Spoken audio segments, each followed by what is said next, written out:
ये हि संस्पर्शजा भोगाः दुःखयोनय एव ते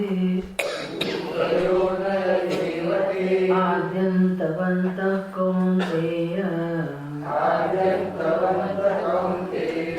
तेषु रमते बुधः।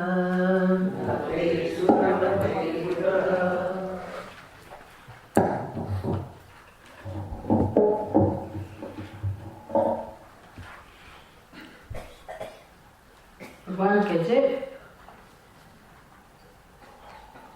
સુખાક્ષયાથી અક્ષય સુખાર્થી જેને નિત્ય સુખની મોક્ષની ઈચ્છા છે એ લોકોએ આ વાસ્તવિકતાને જાણવી જોઈએ કે અક્ષય સુખ નિત્ય સુખ નિત્ય વસ્તુનો સ્વભાવ હોય અને જગતના વિષયો અનિત્ય છે અને આત્મા એક જ નિત્ય છે. એટલે જો સુખ હોય તો આત્મામાં જ હોય, ભલે આત્માનું જ્ઞાન ના હોય, પણ નિત્ય સુખની ઈચ્છા પૂરી કરવી હોય તો આત્મામાં રસ લેવો જ રહ્યો.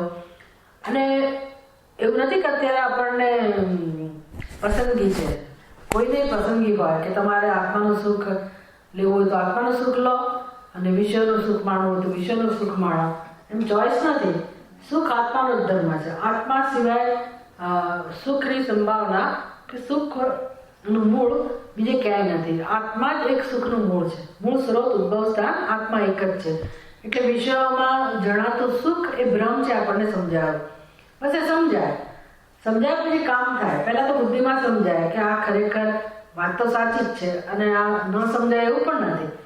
આવેગો એટલા બધા હોય આપણી અંદર, કામના, ક્રોધના અને સુખની વાસના, સુખની ઈચ્છા બહુ તીવ્ર હોય. અનાદિકાળથી આપણી આ સ્થિતિ છે અને દુઃખ વધતું જ જાય છે દરેક જન્મમાં. એટલે સુખની ઈચ્છા વધુ ને વધુ તીવ્ર કરવાની. એમ વધુ ને વધુ જો સમજ ના હોય તો વધુ ને વધુ તમે સંસારની તરફ દોટવાળા બનો, વધુ ને વધુ જગતના વિષયોની તરફ તમે ભટકવાનું ચાલુ રાખો. અને જો વિવેક જન્મે જ નહીં તો પછી કાયમ માટે બહિર્મુખતા જ રહેવાની. પછી તો અધોયોની, કારણ કે આ તો આવર્તન છે, અભ્યાસ છે. તમે જેમ જેમ જેવા પ્રકારનો અભ્યાસ કરો એટલે વિષયનો ઉપભોગ એટલે કઈ રમત વાત નથી. એ ભલે ને કેમ તુચ્છ વિષય હોય, પણ એમાં જે સુખ છે એવી માન્યતા સાથે એ વિષયને મેળવવા માટે જે પ્રયાસ કરીએ, જે કર્મ કરીએ, એના પણ સંસ્કાર જમા થાય આપણી અંદર. એ જે વારંવાર ઈચ્છા ઉદ્ભવે અને એ ઈચ્છાને પૂરી કરવી, એ જે વૃત્તિ છે એ વૃત્તિ પણ દ્રઢ બને. વિષયના ઉપભોગના સંસ્કાર એ પણ દ્રઢ બને. એની પ્રાપ્તિના કર્મના સંસ્કાર એ પણ દ્રઢ બને. અને એ વિષય જ્યારે પ્રાપ્ત થાય ત્યારે એના ભોગના સંસ્કાર પણ દ્રઢ બને. આમ આપણે બહિર્મુખ જ રહીએ, પશુ જ બની જઈએ, લગભગ પશુ જેવી જ હાલતમાં જીવતા હોઈએ. એટલે એનો કોઈ અંત જ નથી. એટલે તમે આ ન શીખો તો પશુત્વને પ્રાપ્ત થયેલા છીએ અને વધુ વધુ પતન થવાની સંભાવના છે. એટલે દુઃખ જ વધે, સુખ મળવાની સંભાવના જ નથી. એટલે પછી તો પ્રશ્ન જ ના રહે કે ભાઈ અમે વધુ ને વધુ સુખ મેળવીએ તો, અથવા વિષયનું ક્ષણિક સુખ ભલે હોય પણ અમે એ ક્ષણિક સુખથી ચલાવી લઈએ તો એમાં શું ખોટું છે. પણ ક્ષણિક સુખ શું કરે? તમને એમ કે ક્ષણિક સુખ છે એમાં શું વાંધો છે, પણ એ ક્ષણિક સુખ વાસના ઉત્પન્ન કરે. કારણ કે જેવું તમે પ્રવૃત્તિ કરો એટલી વાર સંકલ્પથી જ શરૂઆત થઈ જાય. સંકલ્પ કરવાની ટેવ પડે એટલે સંકલ્પનો અભ્યાસ, પછી અધ્યાસ તો છે, અધ્યાસનો અભ્યાસ, ખોટી સમજ છે એનો અભ્યાસ. એટલે સંકલ્પનો અભ્યાસ થાય, પછી એ વિષયોની પ્રાપ્તિ કેવી રીતે કરવી એના ઉપાયો, પછી એમાં વિવિધતા. આમ સંસારની અંદર બધી પ્રગતિ થયા જ કરે. આપણને એમ કે વિકાસ છે, પણ ખરેખર વિકાસના મૂળમાં આ ભોગ બુદ્ધિ રહેલી છે. અને આવી કોઈને ખબર નથી એટલે આખું જગત એ તરફ દોડે છે. એટલે આ બહુ અગત્યની સમજ છે, બહુ જ અગત્યની સમજ છે. એટલે આપણી સંસ્કૃતિમાં કોઈ દિવસ ભોગને મહત્વ અપાયું જ નથી. ભલે વિષયની ઈચ્છાનો તિરસ્કાર નથી કરતા આપણે, અજ્ઞાન છે એટલે ઈચ્છા છે એ દ્રષ્ટિએ આપણે એનો તિરસ્કાર નથી કરતા, પણ કઈ શાસ્ત્ર આપણી આ ભોગ વાસનાને સંતોષવા માટે કઈ ઉપાય નથી બતાવતું. એ સ્વર્ગના ઉપાય બતાવે કે સ્વર્ગમાં જઈને તમે સુખી થાવ એની પ્રાપ્તિનો ઉપાય બતાવે. પછી સકામ કર્મ આપણા મનમાં જે ઈચ્છા જન્મે એ કેમ આપણે જગતમાંથી મેળવવા, કેવી રીતે ઈચ્છા પૂરી કરી શકાય એ પણ શાસ્ત્ર બતાવે. છતાંય એનું પ્રયોજન એ નથી કે આપણે ભોગ વાસનામાં આપણું જીવન પૂરું કરીએ. એ કામ ચલાવો. એને કહે ને કે માં પેલું બાળક દવા ના ખાતું હોય તો ગોળની લાલચ આપે ને પહેલા, કે મીઠાઈની લાલચ આપે, ભાઈ આટલું તું દવા ખાઈ લે તને ચોકલેટ આપીશ. એમ શાસ્ત્ર આપણને લાલચ આપે કે ભાઈ તમે આટલું કરો, સકામ કર્મ કરો, કઈ વાંધો નહીં, તમારી ઈચ્છાની પૂર્તિ કરો, ઈચ્છાની પૂર્તિ થશે. લાલચ આપે કે તમને જે જોઈએ છે ને એ વિષયમાં હશે, પણ તમે પહેલા આટલું કરો. એમ આપણી પાસે ખરેખર કર્મ કરાવવામાં કે આપણી ઈચ્છા પૂરી કરાવવામાં શાસ્ત્રને રસ નથી. શાસ્ત્ર આપણું ભલું ઈચ્છે, એ આપણને આગળ લાવવા જ ઈચ્છે છે. એટલે અત્યારે માનવા તૈયાર નથી, એટલે શું કરીએ? એટલે આપણને કહે કે ભાઈ સારું, તમારી ઈચ્છા પૂરી કરો, પણ આ રીતે પૂરી કરો. એમ કરતા કરતા ધીરે ધીરે આપણી અંદર ધર્મના સંસ્કાર પડે. એટલે ધર્મને પહેલો પુરુષાર્થ કહેવાયો. અર્થકામ પછી પહેલો પુરુષાર્થ ધર્મ, કે જે ધર્મના સંસ્કાર. તો ખરેખર આપણને જે બચાવે છે, જ્યારે પણ આપણો ઉદય થાય, આપણું કલ્યાણ થવાનું શરૂ થાય, તો એ કોને કારણે થાય છે? ધર્મના સંસ્કારને કારણે થાય છે. બીજું કયા અર્થકામના ભોગના સંસ્કારમાં તો સંભાવના જ નથી કલ્યાણની. એ ધર્મ આપણને ધીરે ધીરે આ રસ્તે લાવે અને પછી શીખવાડે કે ભાઈ આની સાથે કેમ યુદ્ધ કરવું, આ અર્થકામના સંસ્કાર તેમાંથી કેમ બહાર આવવું, એના ઉપાયો બતાવે, સાધન બતાવે. પણ એ જે આગળ આવવાની ઈચ્છા થતી હોય તો એ કેવળ અને કેવળ ધર્મના સંસ્કારથી એ પ્રયોજન છે શાસ્ત્ર. એટલે ભોગ વાસના એ શાસ્ત્રનું પ્રયોજન છે જ નહીં. અજ્ઞાનને કારણે આપણે એનો ભોગ બનેલા છે, આ જાણવું જોઈએ. એટલે એ આપણા જીવનનું ધ્યેય નથી. જીવનનું ધ્યેય અર્થકામની પૂર્તિ એ જીવનનું ધ્યેય જ નથી. જેટલું વહેલું સમજાય એટલું સારું. પછી યુદ્ધ શરૂ થાય અને એ તમારે બુદ્ધિપૂર્વક પછી તો કામ કરવાનું છે કે કેમ આનાથી મુક્ત થવું. ઉપાય બતાવે. તમે પહેલું આપણને સરસ ઉપાય બતાવો કે પહેલા તમે આ સત્યને સમજો કે તમે જો વિશ્વના ઉપભોગનું ચાલુ રાખશો તો વિશ્વમાં તો સુખ નથી જ, પણ ઉપરથી એ વિશ્વનો ઉપભોગ દુઃખનું કારણ બને છે, દુઃખની પ્રાપ્તિનું કારણ બને છે. અને એનું વિશ્લેષણ કરીને સમજાવ્યું કે વિશ્વની પ્રાપ્તિ પહેલા એ દુઃખ, વિશ્વ ભોગવતી વખતે દુઃખ અને અંતે પણ દુઃખ, કારણ કે સંયોગ અને વિયોગ એવા તો આ વિષયો છે. એટલે છોડીને જતા જ રહેવાના છે. એટલે કહે છે આપણને આગળ કેવી રીતે આદ્યંત બનતા. તો જો એની પછીના 162 પાના પર ન સંસારે સુખસ્ય ગંધમાત્રમપી અસ્તિ ઇતિ બુદ્ધ્વા વિષયમૃગતૃષ્ણિકાયાઃ ઇન્દ્રિયાણિ નિવર્તયે.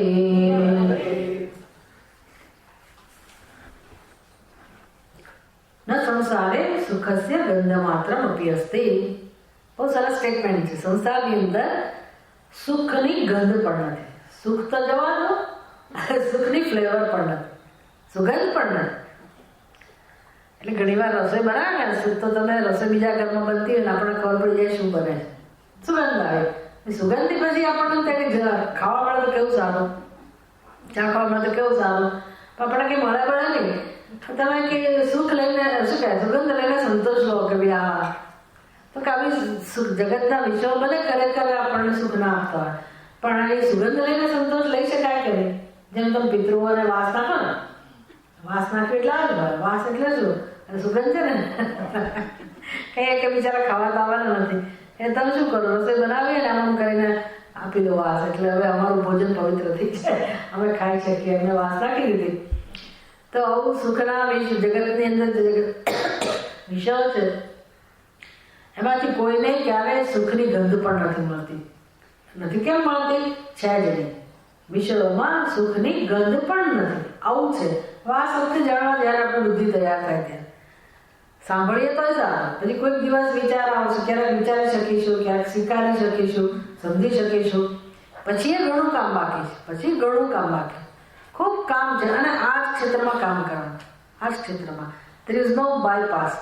તમે જ્યારે નિવારણ શબ્દમાં કહીએ આમાં કોઈ ટૂંકો રસ્તો નથી. તમે આ ટૂંકા માર્ગે જલ્દી મોક્ષ પ્રાપ્ત કરી લો, આમાં ટૂંકો રસ્તો છે જ નહીં. જ્યાં સુધી અંતઃકરણમાં આ વિશ્વના ઉપભોગની વાસના અને વિશ્વ પ્રત્યે આકર્ષણ છે ત્યાં સુધી આત્મા તરફ જોવાનું પણ શક્ય નથી.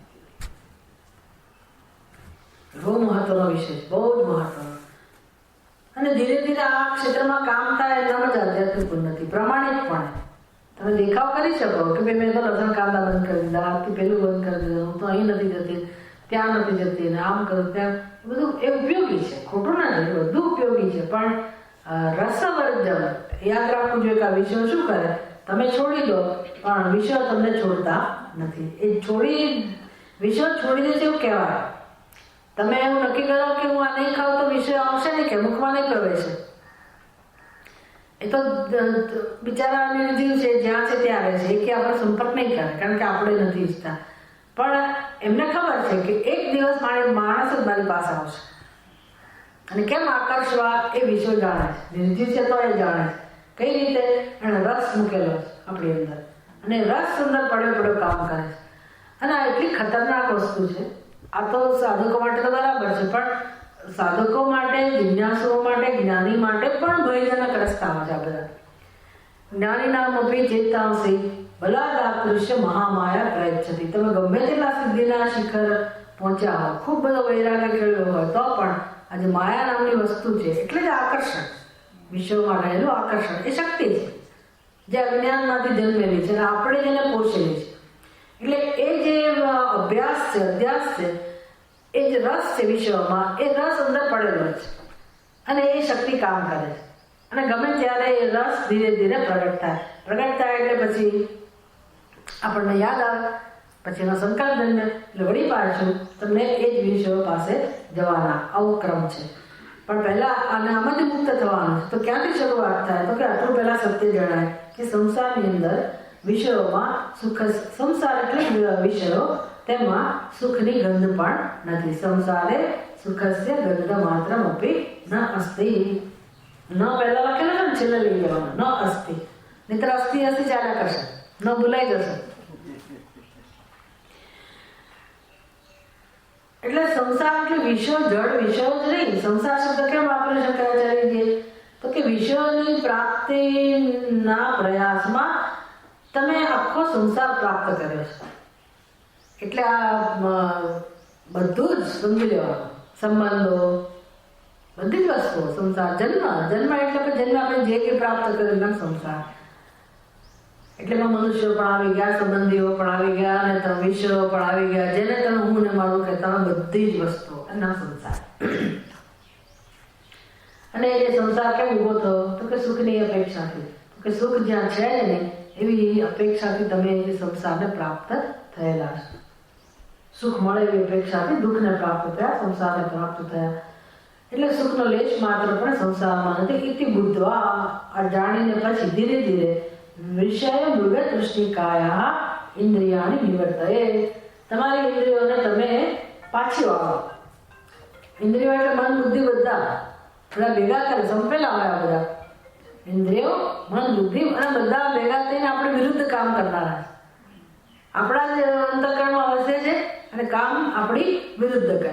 આપણે એમની ખબર નથી અને આપણે એમને પોષીએ છીએ. એટલે એથી બુદ્ધ આ બધું જાણીને કે બુદ્ધિથી તમે ધીરે ધીરે ઇન્દ્રિયો, મન બધાને પાછા વાળો. ક્યાંથી? મૃગ તૃષ્ણિકાયા નિવર્તય. મૃગજળમાંથી. શેનું મૃગજળ બનેલું છે? તો કે વિષયોનું. જગત આખું મૃગજળ છે. જગતના વિષયોમાં જે સુખ જણાય છે એ પેલા હરણને જેમ, એનો શબ્દ શું છે?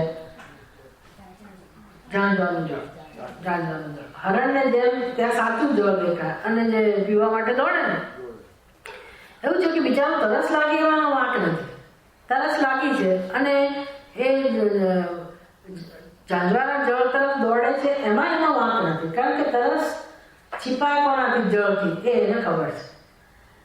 અને તરસ લાગી છે એમાં એનો વાંક નથી. એ દોડે છે એમાં વાંક નથી. પણ દોડે છે તો ક્યાં દોડે છે? તો કે જ્યાં ખરેખર જળ નથી ત્યાં દોડે છે. અને એની સ્થિતિ શું થાય છે? જળ તો પ્રાપ્ત થતું જ નથી, ઉપરથી શ્રમ અને છેવટે દુઃખ. એટલો શ્રમ બિચારો દોડવાની શક્તિ પણ જતી રહે. પેલા ખૂબ શક્તિથી દોડે, કારણ કે બહુ તરસ લાગે છે એટલે દોડે. એ જ શક્તિનો રાસ થઈ જાય, શક્તિ નાશ પામે અને છેવટે મૃત્યુ પામે. અને એને પેલી તરસ તો ન જ છીપાય. આપણી આવી જ સ્થિતિ છે, જીવની આવી જ સ્થિતિ છે. જીવ જન્મે જન્મ્યા પછી જેમ સમજણો થાય તેમ તેમ જગત પાછળ દોટ મૂકે. પછી દોટ એટલે જોવા જેવી. સવારથી ટિફિન લઈને નીકળી જાય માણસ, આટલા પૈસા કમાયેલો, અહીંથી કમાયેલો, ના છોકરાને સામું જોવાના સમય ના હોય કશું. ખરેખર આપણને પ્રશ્ન થાય કે જીવન જીવે છે કે શું કરે? કે અત્યારે દોડી લેવાનું. પણ અત્યારે દોડી લેવાનું એટલે શું? ત્યાં સુધીમાં તમારા કિંમતી વર્ષો જ જતા રહે. આખું ગુમાવો છો જીવન તમે. પણ દોડવું બસ, જલ્દી કેરિયર બનાવી લે, જલ્દી પૈસો ભેગો કર, જલ્દી ઘર લઈ લો, જલ્દી લગ્ન થઈ જાય, જલ્દી બાળકો, બધું લઈ લો. આવી દોડ ચાલે. આ હરણ જેવી જ દોડ છે. કેમ તો ક્યારે હું સુખી થઈ જાઉં, બસ ક્યારે કમાઈ લઉં, ક્યારે સુખી થઈ જાઉં, એટલી ઝડપથી દોડે. એના કિંમતી વર્ષો જતા રહે. પછી 50-60 વર્ષે હાંફી જાય, થાકે, ઊભો રહે. ત્યાં સુધીમાં તો બધું વેર વિખેર થઈ ગયું હોય. એની સામે પછી તો કોઈ જોવા તૈયાર ના હોય, એવી હાલત હોય. પછી રિટાયર થાય તો જોવાનું, પૂછવાનું જ છું. પછી ચાય માંગી ના મળે, એવી ખરાબ હાલત, એવું દુઃખી થઈ ગયો બિચારો. અને વૃદ્ધાવસ્થા પછી તો આવી ઊભી હોય. એટલે આ વાસ્તવિકતા છે, બધાના જીવનની આ વાસ્તવિકતા છે. પણ દોડવું બસ એક જ નિયમ છે. અને સુખની તૃષ્ણામાં માણસ આ પ્રકારે એવી દોડ મૂકે અને પછી એને સમજાય કે આ બધું કર્યું તો ખરું. આ વોટ્સએપ ઉપર તો તમને બહુ જાણવા બધું એવા વાક્યો છે મૂકેલા, લોકો આપણને આશ્ચર્ય થાય કે બધાનો આવો અનુભવ છે તો જ મૂકતા હશે. એટલે જાણે કે લગ્ન કર્યા પછી તો બધાની હાલત એટલી ખરાબ થઈ ગઈ, એવા પ્રકારના બધા વાક્યો મુકાતા હોય, બિચારો બરબાદ થઈ ગયો. અને સુખની અપેક્ષા પણ આ બધું ઊભું કર્યું અને છેવટે પામ્યો છે ને તો બરબાદીને.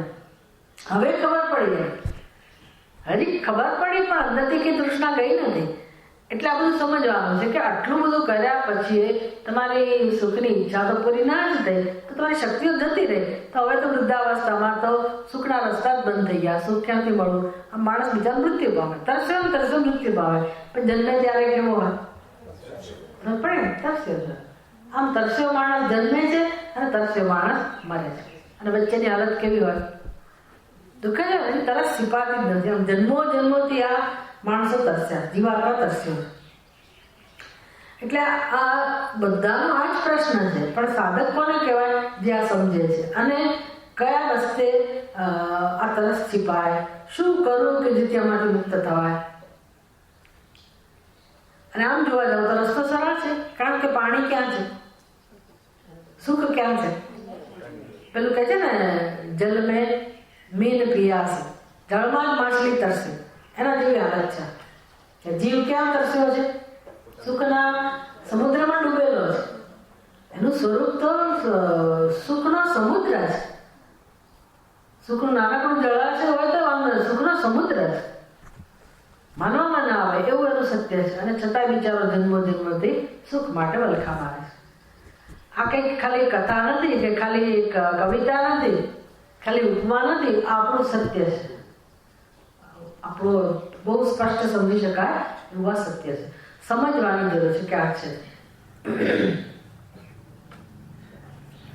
એથી બુદ્ધવા વિષય મૃગ તૃષ્ણિકા. સારું, તો એટલે આના પરથી શું લેસન લેવાનું કે સંસારમાં જો કોઈની તરસ છીપાય હોય તો મારી તરસ છીપાય. આજ સુધી કોઈની તરસ છીપાય નથી અને છીપાવવાની સંભાવના પણ નથી. તો શું કરવું? ધીરે ધીરે મન બુદ્ધિને ઇન્દ્રિયોને એમાંથી પાછા વાળવા. એને કહેવાય વિવેકથી. વિવેક અને વૈરાગ્યથી. જેમ 6ઠા અધ્યાયમાં અર્જુન પૂછશે કે ભગવાન તમારી આ બધી વાતો તો મને બરાબર સમજાય છે, તમારો ઉપદેશ તો બધો સમજાય છે, પણ મન માનતું નથી. મનને તો એ જ જોઈએ છે. શું કરવું? એટલે અર્જુન બહુ નિખાલસતાથી કબૂલ કરે છે કે મનની એવી ખરાબ સ્થિતિ છે કે તમે જે યોગ કહો છો કલ્યાણકારી, એ યોગનું અનુષ્ઠાન મનથી શક્ય હોવું જણાતું નથી. મન સાથ આપે એવું જણાતું નથી. ભગવાન કે સાવ સાચી વાત છે. અભ્યાસ ઉત્તર કયો આપે ભગવાન? અભ્યાસ એના તો કૌંતેય વૈરાગ્યેણ ચ ગૃહ્યતે. બે જ રસ્તા છે. કયા બે રસ્તા? અભ્યાસ અને વૈરાગ્ય.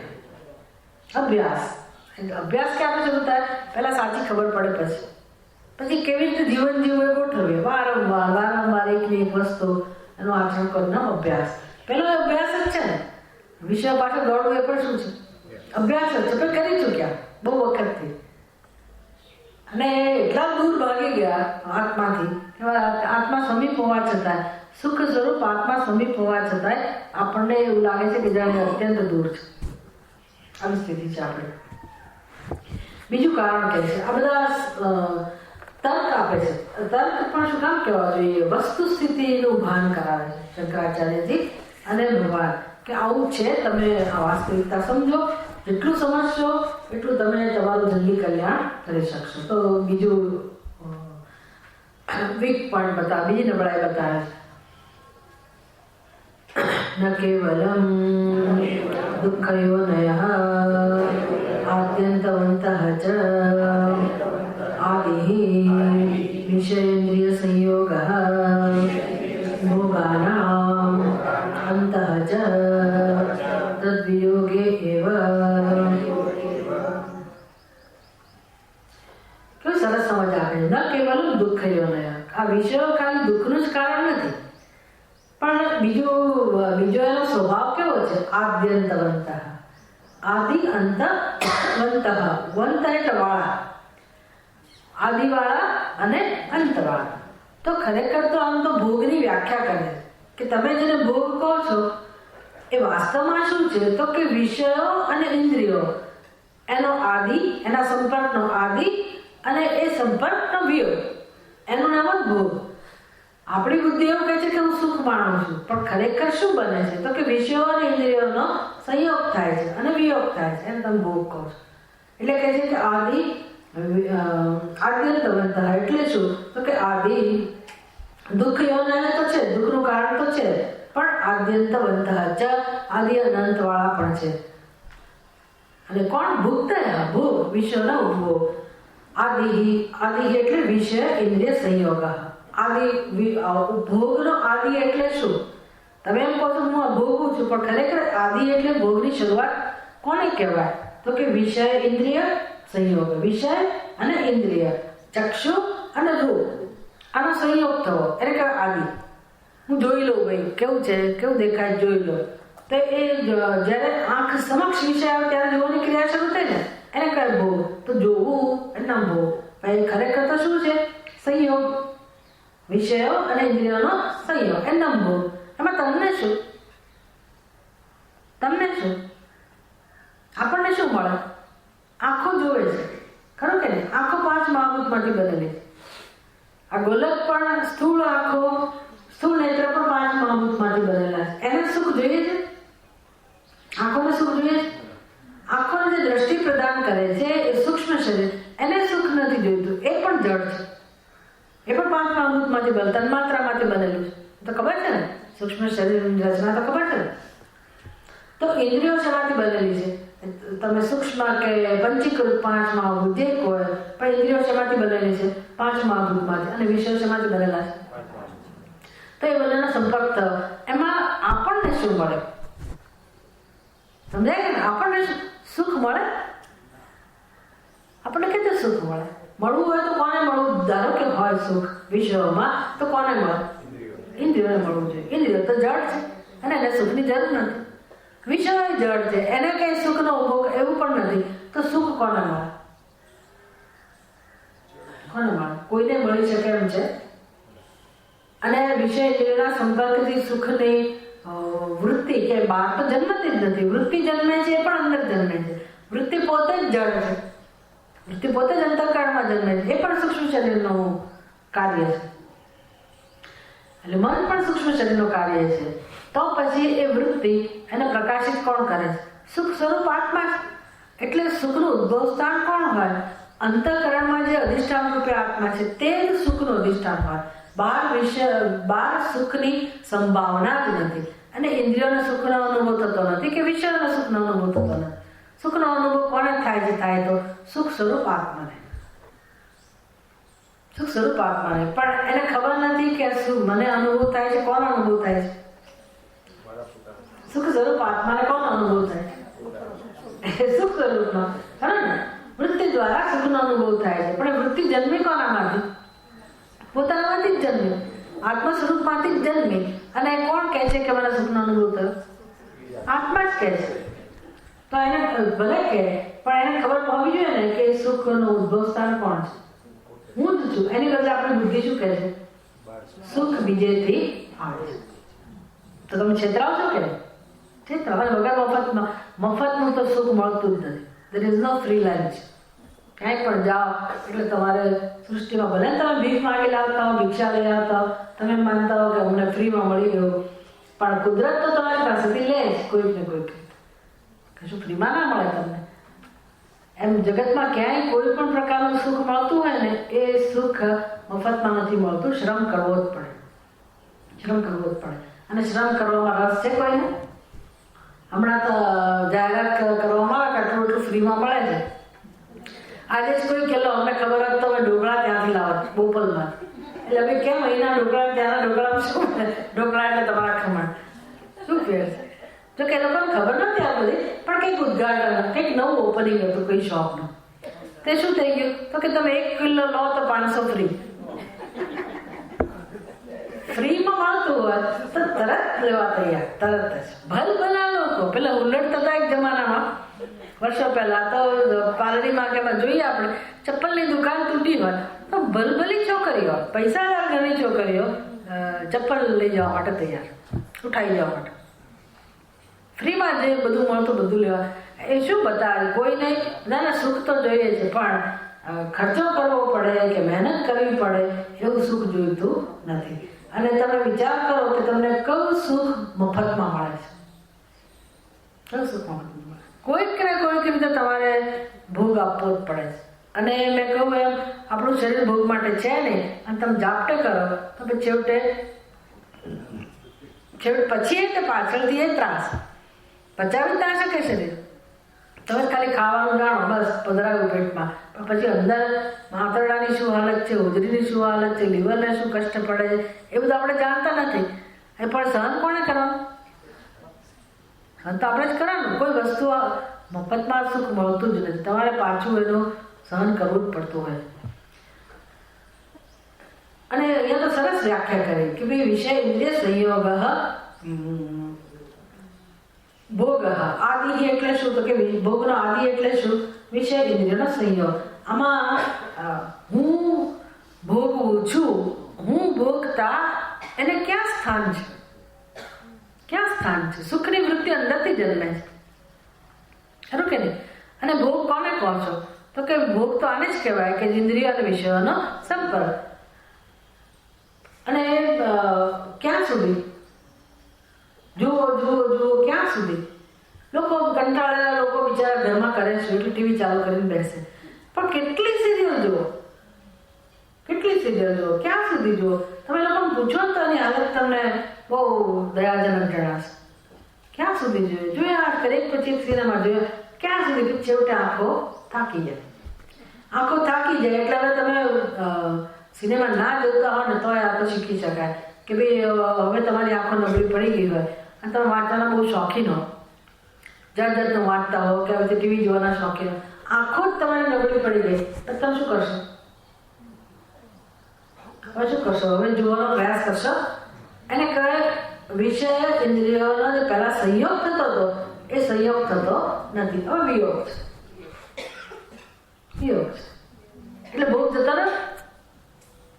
તમે નક્કી કર્યું કુદરત તો સર્જન જ આવો છે. બસ એ તો કુદરત શું બતાવે? ધીરે ધીરે દાંત તમારા જરવા માંડ્યા, પેડા તમારા નબળા થઈ ગયા, દાંત ઠેકાણા થઈ ગયા.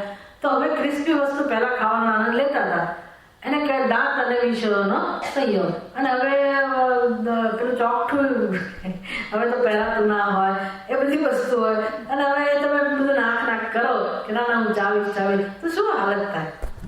શું હાલત થાય? તમે ભોગવી જ ના શકો. આમ દરેક વસ્તુ એને ભોગ ક્યારે કહેવાય? તો કે એનો સંયોગ હોય છે, પણ ક્યાં સુધી સંયોગ? પછી તો યોગ થવાનો જ છે ને, દાંત તૂટી જ જવાના છે ને, કાન જવાના જ છે ને. ક્યાં સુધી સાંભળી શકવાના? ક્યાં સુધી સાંભળવાનો આનંદ લઈ શકવાના? ક્યાં સુધી જોવાનો આનંદ લઈ શકવાના? આવું જ છે.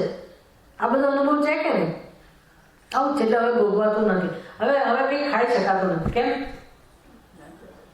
40-50 વર્ષ થાય એટલે બધા લોકો ઢીલા પડવા મળે. પહેલા જેવું ખવાતું નથી. કેમ? ભૂખ લાગે તો પચતું નથી, ભૂખ નથી લાગતી, આમ નથી તેમ નથી. આને શું કહેવાય? અંત આવી ગયો ભોગનો. ભોગનો અંત આવી ગયો, ક્ષમતા જતી રહી. એટલે ક્ષમતા કોની હતી? ઇન્દ્રિયોની. પણ આપણે એવું માનીએ છીએ કે હું ભોગું. બસ આ તકલીફ ક્યાં આવી ઉભી રહી? અહમ ભોગતા. અને કેવો વિદ્યાકૃતત્વ, જેની આગળ ચર્ચા થઈ ગઈ. વિષયેન્દ્રિય સંયોગો ભોગાના અંત ચ તદ્વિયોગે એવો. જેવો વિયોગ થાય એને ભોગનો અંત આવી ગયો. પછી શું સ્થિતિ તમારી? હતા એવા ને એવા. ભોગવ્યા પહેલા કેવા હતા? દુઃખી. ભોગવ્યા પછી શું? એટલે આટલી વારમાં શું પૂરો થઈ ગયો? આ પૂરું થઈ ગયું, ફલાણું પૂરું થઈ ગયું. અને બધામાં દૃષ્ટિકોણના નિયમ કામ કરે કે ભાઈ પહેલા બહુ ભૂખ લાગી હોય તો સારું, ગરમ ગરમ રોટલી, 1 મજા પડી ગઈ, 2 તમારી ભૂખ આમ શરૂઆતમાં ઉગડે, 1 રોટલી આવે. પહેલા તો એમ હતું કે નથી ખાવું, પણ ગરમ ગરમ રોટલી એટલે ભૂખ ઉગડી, 2, 3, 4, પછી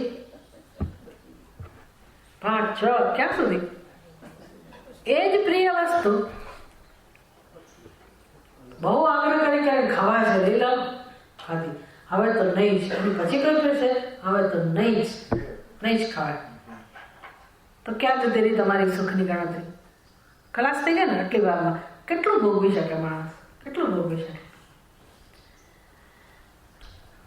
અતઃ આદ્યંતવંતઃ અનિત્યાઃ મધ્યક્ષણ ભાવિત્વાत् ઇત્યર્થઃ.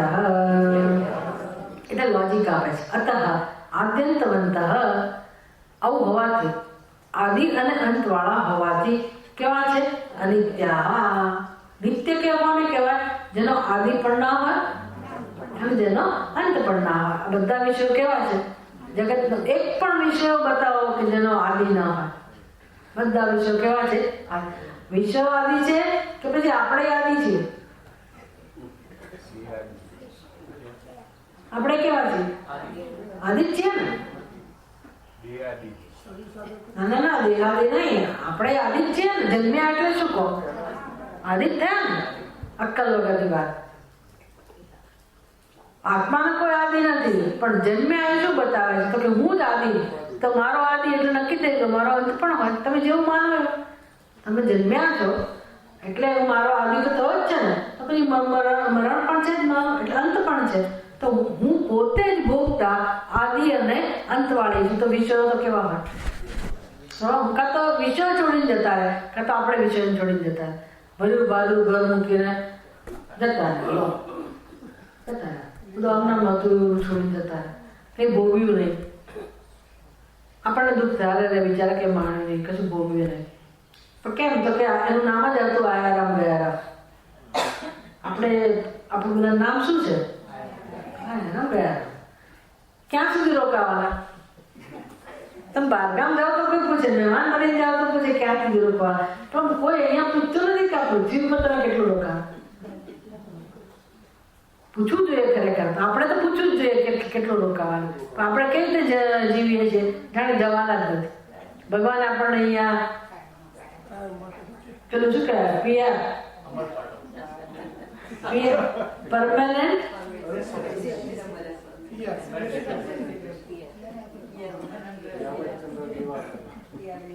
આપણે તો અહીંયા જ રહેવાના હોય જાણે. એટલે વિષયો તો આવનારા જનારા નથી, આપણે પણ કેવા છીએ? આવનારા ને જનારા. તો પછી આ બધું શું છે? નિત્ય છે કે અનિત્ય છે? અનિત્ય. એટલે આપણે ખરેખર આવનારા જનારા નથી, પણ જ્યાં દેહ તો આવનારા જનારા છે ને, તો ભોગતા પણ શેનાથી પ્રાપ્ત થાય છે? દેહના માધ્યમથી. અનિત્યાઃ. સારું, અનિત્ય છે તો પછી મધ્ય ક્ષણે કેવા હોઈએ આપણે? આપણને એવું લાગે છે વચ્ચે કાયમી છીએ, પણ જે આદિવાળા હોય અને જે અંતવાળા હોય એનો મધ્ય પણ કેવો હોય ખબર છે? મધ્ય ધારો કે જણાતો હોય તો આભાસ હોય, એ સત્ય હોય નહીં. મધ્ય ક્ષણ ભાવિત્વાत्.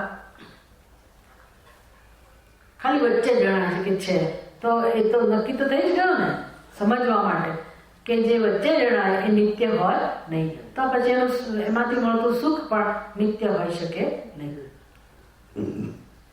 કૌંતેય ન તેષુ ભોગેષુ રમતે બુધઃ વિવેકી અવગત પરમાર્થ તત્વઃ हे कौंतेय, ભગવાનને તો કૌંતેયમાં રસ છે, સાધકમાં રસ છે, ભક્તમાં રસ છે કે હે ભક્ત, હે સાધક, હે કૌંતેય, તું આનાથી મુક્ત થા. હે કૌંતેય, ન બુદ્ધ તેષુ રમતે. આ વિવેકી માણસ કે સાધક એને મહત્વ આપતો નથી. આ વિષયમાં ભલે પ્રીતિ જન્મે પણ એને સત્યતા આપતો નથી, એમાં રમવાણ રહેતો નથી. બુદ્ધ વિવેકી અવગત પરમાર્થ તત્વ. બુદ્ધ એટલે આત્મા અનાત્માનો વિવેકી, ખાલી વિવેક કરનારો નહીં.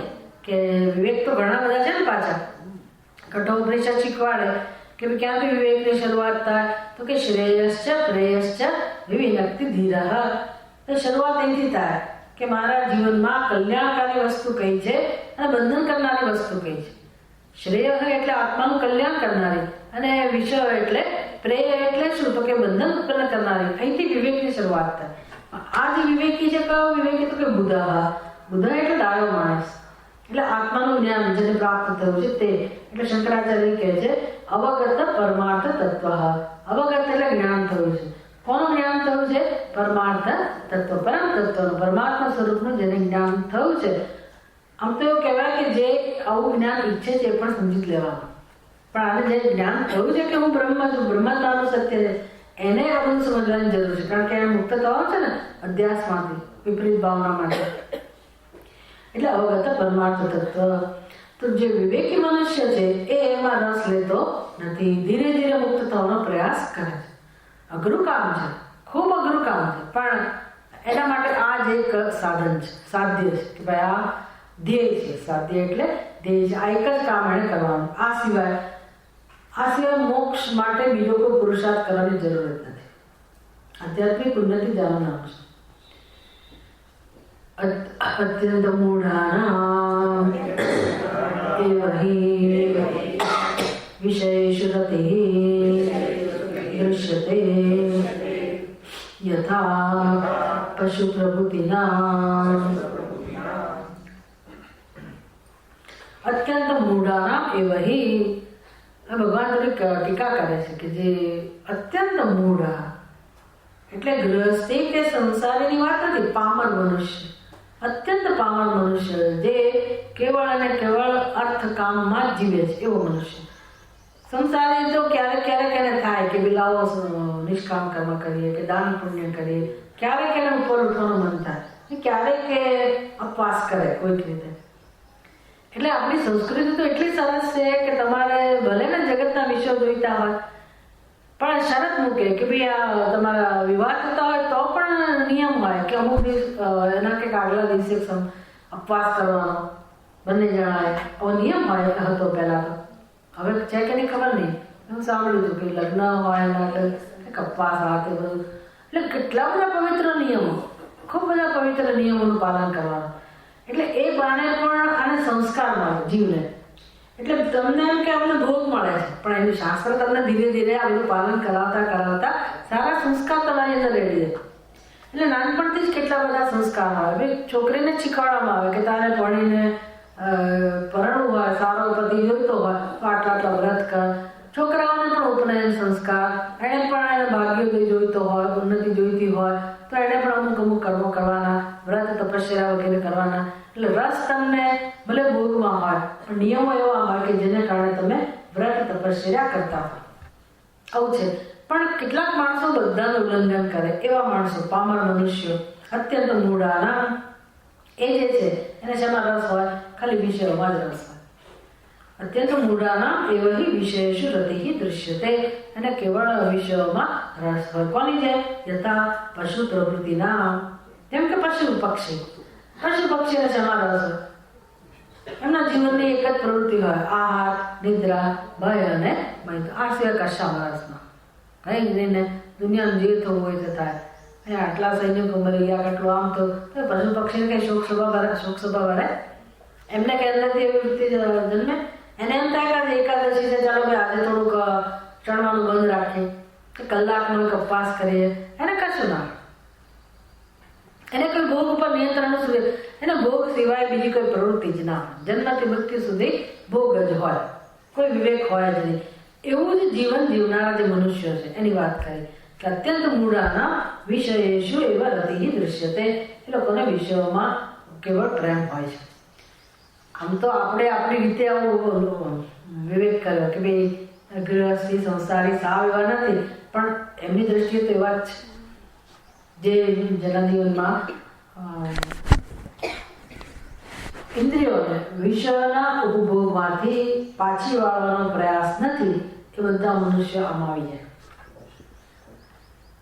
એટલે આજકાલની સંસ્કૃતિ તો બહુ વિરોધ કરે છે કે આ દમન તો જોઈએ જ નહીં, અને એવા પ્રચાર કરે કે તમે આખી જિંદગી આ ભોગવો આ પ્રકારે તો જ તમારું હેલ્થ સારી રહે, ફલાણું સારું, મન સારું રહે.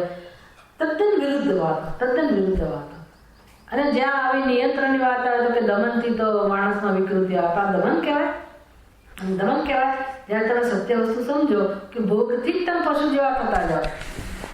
આગળ કહું ને કે જેટલું ભોગ હોય એટલે તમારી વૃત્તિ કેવી બને? ભોગમાં વૃત્તિ બનતી જાય, તમારા પશુમાં ફેર શું રહે? એટલે જ્યાં ધર્મ નથી એ મનુષ્ય શિંગડાના પૂછડા વગરનો છે, એટલું જ માણસ કહેવાય. એને પૂછડું નથી ને શિંગડા નથી. પેલા કેમ પશુ કહેવાય? એને પૂછડું છે અને શિંગડા છે એટલે પશુ કહેવાય. અને કેમ માણસ કહેવાય?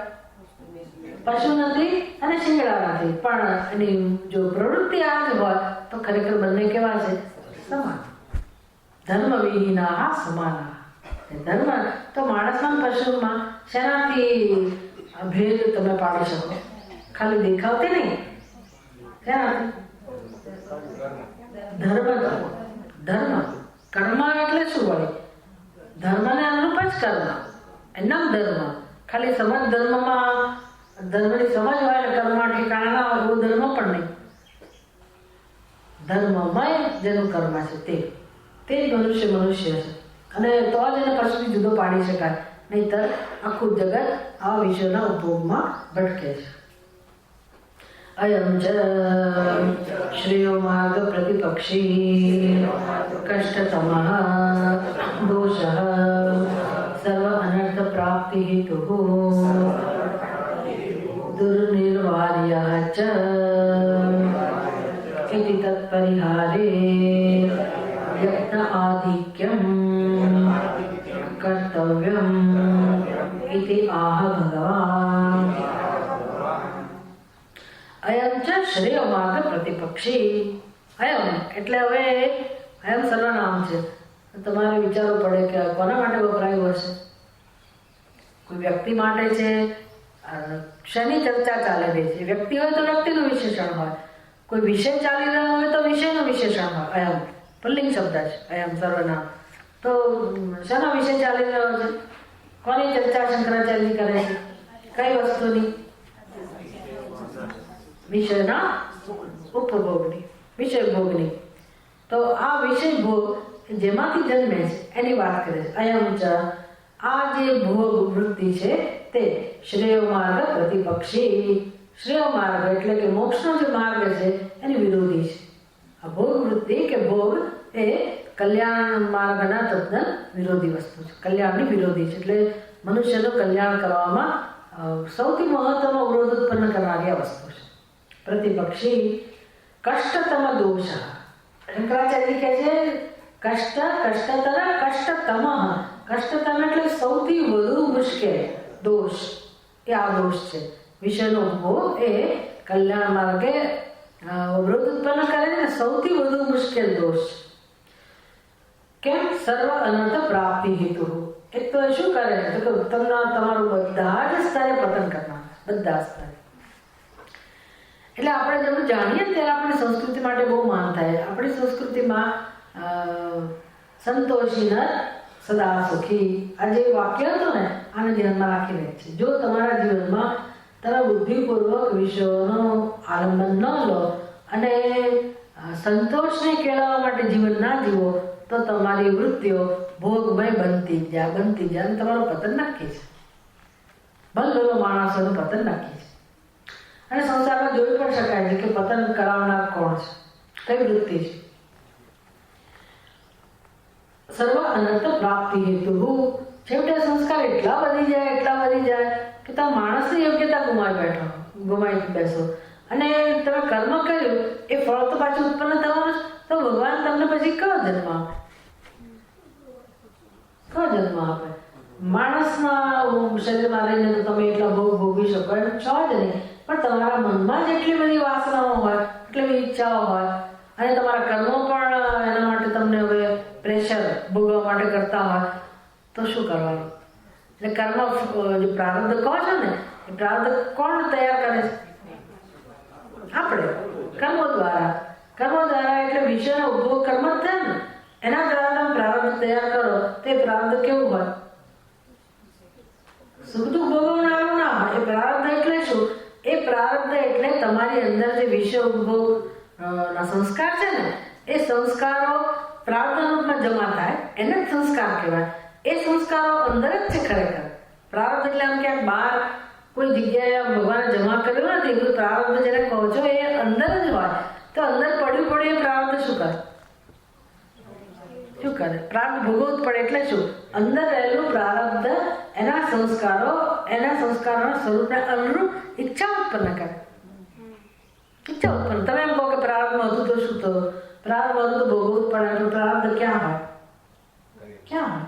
તમે પોતે જ જમા કરીએ તો ભોગવીને એ સંસ્કાર એમના પ્રારબ્ધ, અને હજી ઈચ્છા પૂરી ના થઈ, એ નવો જન્મ લેવો જ પડે. એ પ્રારબ્ધ ભોગવવા માટે એવું કહેવાય. પણ ખરેખર તમે જ નવો જન્મ લો છો. શેના માટે?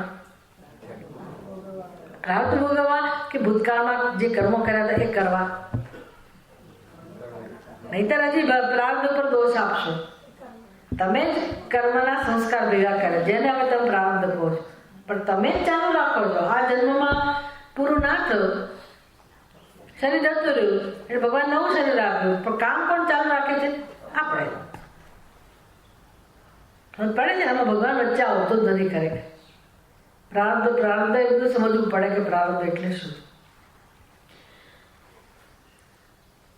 સર્વ અનર્થ પ્રાપ્તિ હેતુ હો એટલે બસ પછી તમે જો વિવેક લાવો જ નહીં, પરિવર્તન લાવો જ નહીં, તો સંસ્કાર તો આ જ કામ કરશે. આ જ કામ કરશે. એ તમને ખેંચી જશે, ખેંચે આજ કરશે, ખેંચે આજ કરશે. ક્યાં સુધી? પરાકાષ્ઠા, ભોગની પરાકાષ્ઠા. એટલે પશુ પક્ષીનું જુઓ, પશુ પક્ષીનું જીવન જુઓ તો શું છે એમના જીવનમાં? ભોગ સિવાય કશું નથી. અત્યારે ભોગવી રહ્યા છે, પણ ભોગવી રહ્યા છે કહો, પણ કર્મ થઈ રહ્યું છે કે નહીં? કર્તૃત્વ વગર કર્મ, ખાવાનું કર્મ કરે જ છે ને. તમે એને ભોગવો કહો કે કર્મ કરે છે એવું કહો? શું કહો? ભોગવે છે, પણ ભોગવવાની પ્રક્રિયામાં કર્મ જ છે ને, ખરું કે નહીં? એટલે એના જીવનમાં તમે એમ કહો કે શું કર્મ છે? ખાવાનું.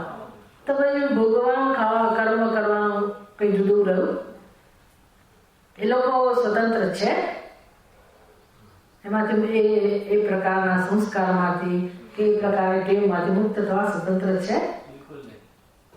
બસ આપણે અત્યારે નથી સ્વતંત્ર.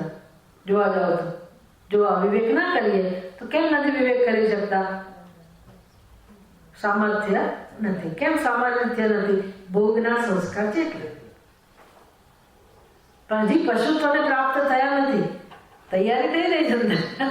ધારો કે વિવેક ના હોય તો તૈયારી છે, પણ તમે બચી શકો એમ. તો આપણે બચી શકીએ એમ છે જો આપણે સમજીએ તો ધીરે ધીરે આપણી જાતને એ ભોગના સંસ્કારમાંથી મુક્ત કરી શકીએ.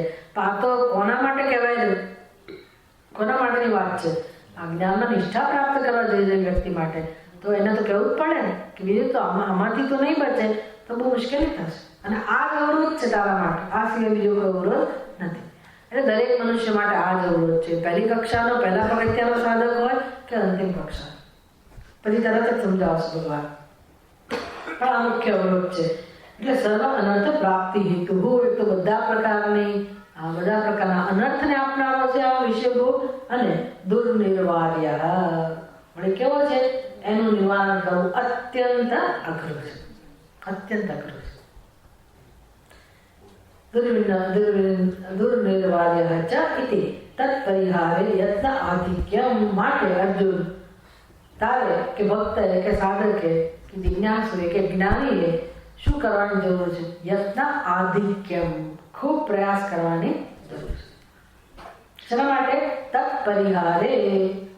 તત્પરિહારે એના નાશ માટે. શેના? ભોગ બુદ્ધિના નાશ માટે. યત્ન આદિત્યમ કર્તવ્યમ. સારું સાધક માટે કર્તવ્ય નક્કી થઈ ગયું. એ પછી સ્ત્રી હોય, પુરુષ હોય, બાળક હોય, યુવા હોય, વૃદ્ધ હોય, ગમે તે હોય, સાધક ભક્ત, આમ તો સંસારી માટે આ જ કર્તવ્ય છે. કોઈને છૂટ છે જ નહીં. કારણ કે દરેકે એ સંસ્કારમાંથી મુક્ત થવું એ એમાં જ એનું કલ્યાણ છે. એટલે અમે તો સંસારી રહે, અમારે ચાલે, અમારે ભોગવાની છૂટ, આવું નથી. આપણે ત્યાં આવું માને છે લોકો કે અમને તો છૂટ છે બધી નિયમો કોણે પાલન કરવાના?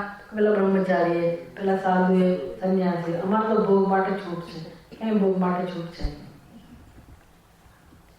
જો ન સમજે તો અત્યંત મૂર્ખતા કહેવાનું, અત્યંત મૂર્ખતા. તમે ભોગને એક પરમિશન સમજી લો, મૂર્ખતા સિવાય કંઈ નથી. કારણ કે કોનું આમાં પતન છે? છૂટ આપીને શું? છૂટ આપીને એટલે કોણ? છૂટ આપવી એટલે પતનનો માર્ગ લઈ જવો પોતાના સ્વરૂપને.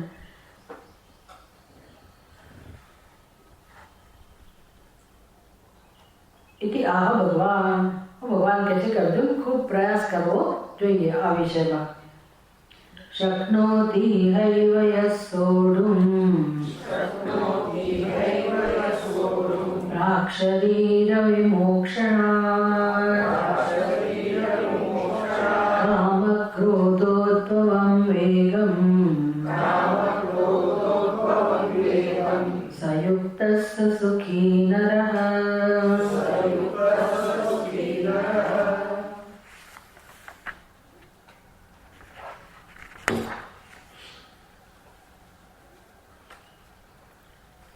જ્ઞાન નિષ્ઠા માટે બહુ જ મહત્વનો આ ઉપદેશ છે. શક્નોતિ ઇહ એવ યહ. સંધિ છૂટી પાડવાની પહેલા શક્નોતિ, શક્નોતિ જે છે ને એમાં બે ઈ ભળેલા છે. શક્નોતિ રસ્વ અને પછી ઇહ. શક્નોતિ ઇહ એવ, બધું ત્રણે મળીને શક્નોતિ હૈવ એ શબ્દ બનેલો. શક્નોતિ ઇહ એવ યહ સોઢું પ્રાક શરીર વિમોક્ષણાત. એ તો એક જ શબ્દ છે. કામ ક્રોધ ઉદ્ભવમ વેગમ. કામ ક્રોધોદ્ભવમ વેગમ. કામ ક્રોધ ઉદ્ભવમ વેગમ સહ યુક્ત સ સુખી નરઃ.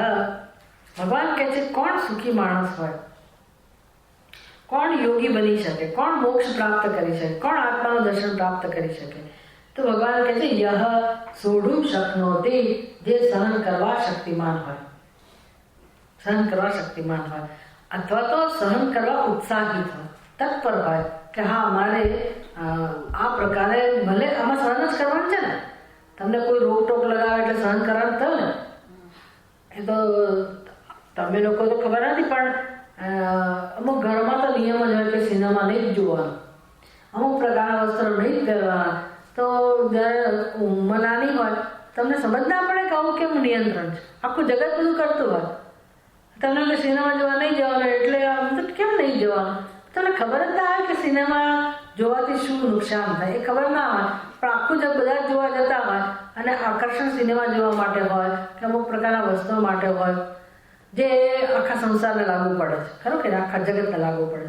એટલે આપણી સંસ્કૃતિમાં બધી રોકટોક હતી એ બાળકોને બહુ ત્રાસરૂપ લાગતી હતી. અને હવે તો રોકટોક જતી જ રહી. હવે તો બધાને છૂટ આપવી જ પડે, જમાનો જ બદલાઈ ગયો એટલે વસ્તુ જ જતી રહી. પણ એ રોકટોક કોને ગમે? કોઈને ના ગમે. પછી તો તમે નાનપણને ના ગમે ને પછી એકે જીવનની એકે વસ્તુમાં રોકટોક ગમે જ નહીં. કારણ કે બધાને ફ્રીડમ જ ગમતી હોય અને બધાને ભોગ વૃત્તિ હોય. એટલે જેવું જગત તમને જગત તમારું સંચાલન કરે કે ભાઈ આને ફેશન કહેવાય. તમે નક્કી કરો ઘરેથી કે હું આ તમારા જમાનાના જે સ્ટાઇલ હતી એ વસ્ત્ર પહેરીને તમે નીકળવાની હિંમત છે તમારા? ના પહેરી નીકળો. પણ પેલી સિનેમામાં પેલી નીકળે પહેરીને એટલે શેની શરૂઆત થઈ? એ જ વસ્ત્રને શું કહેવાય? ફેશન. પછી આખું જગત દોડે. આ માંગલોનું કરાય. એક લાવીને ક્યાંથી લાવવાના ફેશન? એ તમે જોવો જ છો ને ફેશન એટલે શું હોય છે? એટલે ઘણા સમજુ લોકો શું કરે, ઘરમાં રાખી મૂકે. બધી ટાઈપના વસ્ત્ર રાખી મૂકે. જેને અંદર ફેશન નીકળે ને એટલે એની પાસે કપડાં તૈયાર હોય. શું કરો? ના હોય તમે બનાવડાવવા પડે. પણ તમને ન પહેરવા દે તો તો બહુ તમને ત્રાસ થઈ જાય કે મારે કેટલું મહાન દુઃખ છે. લોકોને આનું દુઃખ છે ને, આ સિવાય કયું દુઃખ છે? અમારા ઘરમાં લસણ કાઢવા નહીં ખવાય, લોકોને એનું દુઃખ હોય. અમારે આવો સિનેમા જોવા નહીં જાય, એનું દુઃખ હોય. અમારે અમુક પ્રકારના વસ્ત્ર, આવું દુઃખ હોય. એટલે માણસને દુઃખી થવા તો ગમે તે નિમિત્ત મળે, નિમિત્ત જ જોઈતું હોય છે. અંદર દુઃખ ભરેલું છે, પણ નિમિત્ત કયું હોય તો કે એટલે કોઈને નિયંત્રણ તો ગમતું જ નથી હોતું. એટલે જ્યાં રોકટોક હોય આ કરવાની આવે. હવે તમે જ્યારે અધ્યાત્મમાં આવો તો તમે કોઈ પણ યુગ કેમ ના હોય, કળિયુગ હોય, સતયુગ હોય, દ્વાપર હોય કે ત્રેતાયુગ હોય, અધ્યાત્મના ક્ષેત્રમાં આવો એટલે આ ઉપદેશ તો આવવાનો જ છે. આવવાનો જ છે કે નહીં? તો કેટલું કડવું ઝેર જેવું લાગે. તમે કશું કોઈ નિયંત્રણ નહીં કે રોકટોક નહીં કે આવા નીતિ નિયમોને માન આપ્યું જ ના હોય અને હવે એ બધું કેવું કડવું ઝેર જેવું લાગે. એટલે મોટાભાગના લોકો આમાં પડે જ નહીં. હવે યંગસ્ટર તો એવું કહે છે, અમે ભગવાનમાં માનતા જ નથી, અમે ધર્મમાં માનતા જ નથી. બાનું એવું બતાવે કે જો ને આજકાલ કેવા લોકો, પણ ખરેખર એને ભોગવવું હોય છે. એટલે ધર્મમાં માને છે તો કંઈક નિયમોનું પાલન કરવું પડે. નિયમોનું પાલન કરવું જ ના હોય એટલે લોકો નાક પાડી દે. ભગવાનમાં નથી માનતા, ધર્મમાં નથી માનતા, ફલાણામાં નથી માનતા, અમે નાસ્તિક જ છે એવું કહીએ.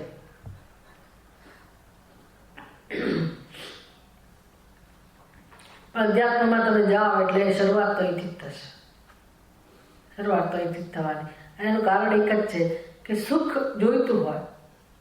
પછી માણસ આવે થાકીને, હારીને, વાંકો રહીને આવે. બહુ દોડે, બહુ દોડે. આખી દુનિયામાં દોડ ચાલે છે આ સુખ મેળવવાની. એક સમય એવો આવે ખૂબ બધી સંપત્તિ ભેગી કરી હોય, બધા પ્રકારના સુખ ભોગવી લીધા, હવે ક્યાંથી સુખ માણવું? એટલે પછી જાત જાતનું બધું ચેલેન્જિંગ વસ્તુ ઊભી કરે, કંઈક નવું શોધે, પણ તોય ન મળે. પછી વળી એના કંઈક પુણ્ય પાકે ત્યારે એને એમ થાય કે લાવ યોગ તરફ વળો. એટલે હવે આખું અમેરિકા કે બીજા દેશો એ યોગ તરફ વળે. બીજી કોઈ પહેલાંથી નહીં, અંદરથી થાકી ગયા, હવે શું કરું સુખ માટે? એટલે બીજો કોઈ ઉપાય છે કે નહીં, બીજો કોઈ માર્ગ છે નહીં, તો યોગ તરફ વળે. છૂટકો જ નથી. અધ્યાત્મમાં આવવું હોય તમારે ધીરે ધીરે આ બધું શીખવું જ પડે.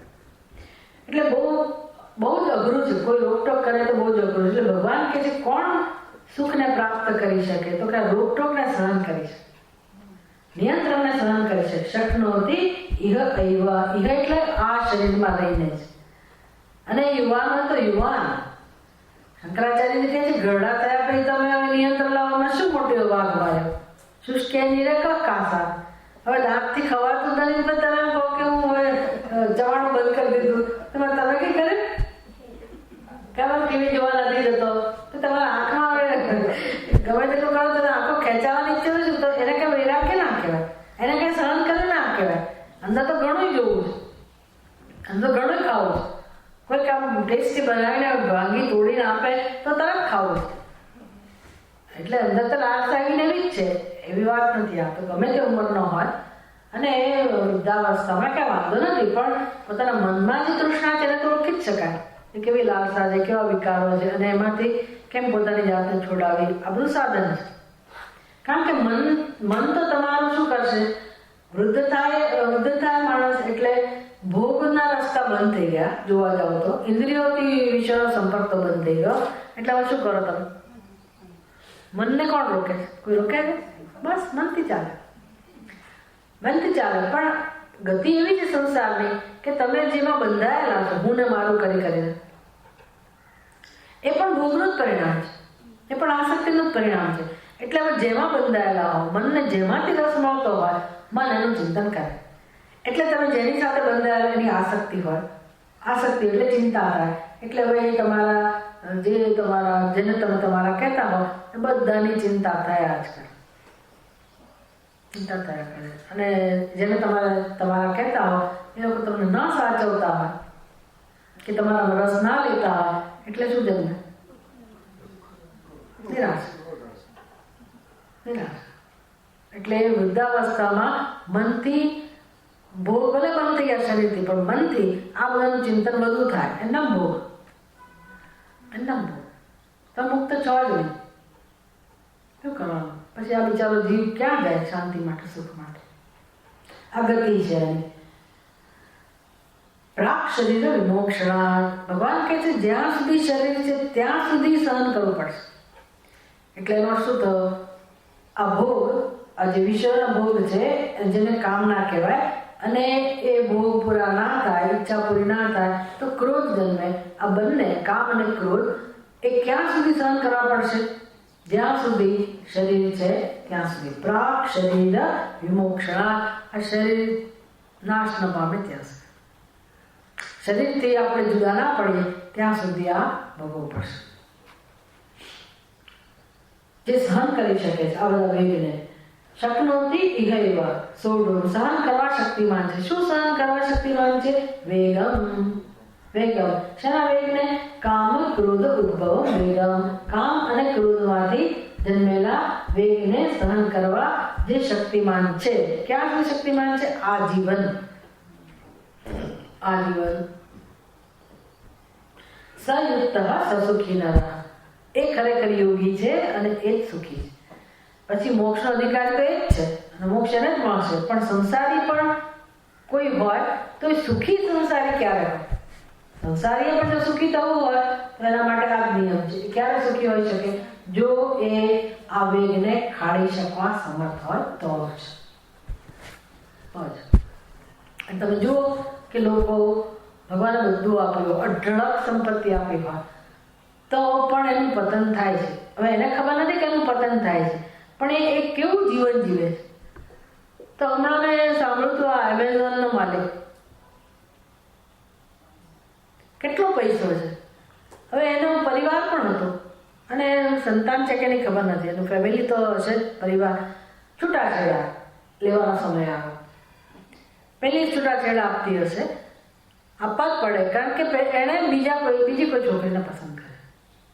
હવે આટલું બધું જે ઊંચાઈએ પહોંચ્યો હોય એ માણસ એને છૂટાછેડા લે એટલે કેટલા પૈસા આપવા પડશે એની પત્નીને? 12,000. હવે બધું કરવા તૈયાર છે, બધું જ કરવા તૈયાર. એટલે એના પરિવારને છોડી દેવા તૈયાર છે. હવે આવું કર્મ એ કરે છે. કોણ કરાવે છે?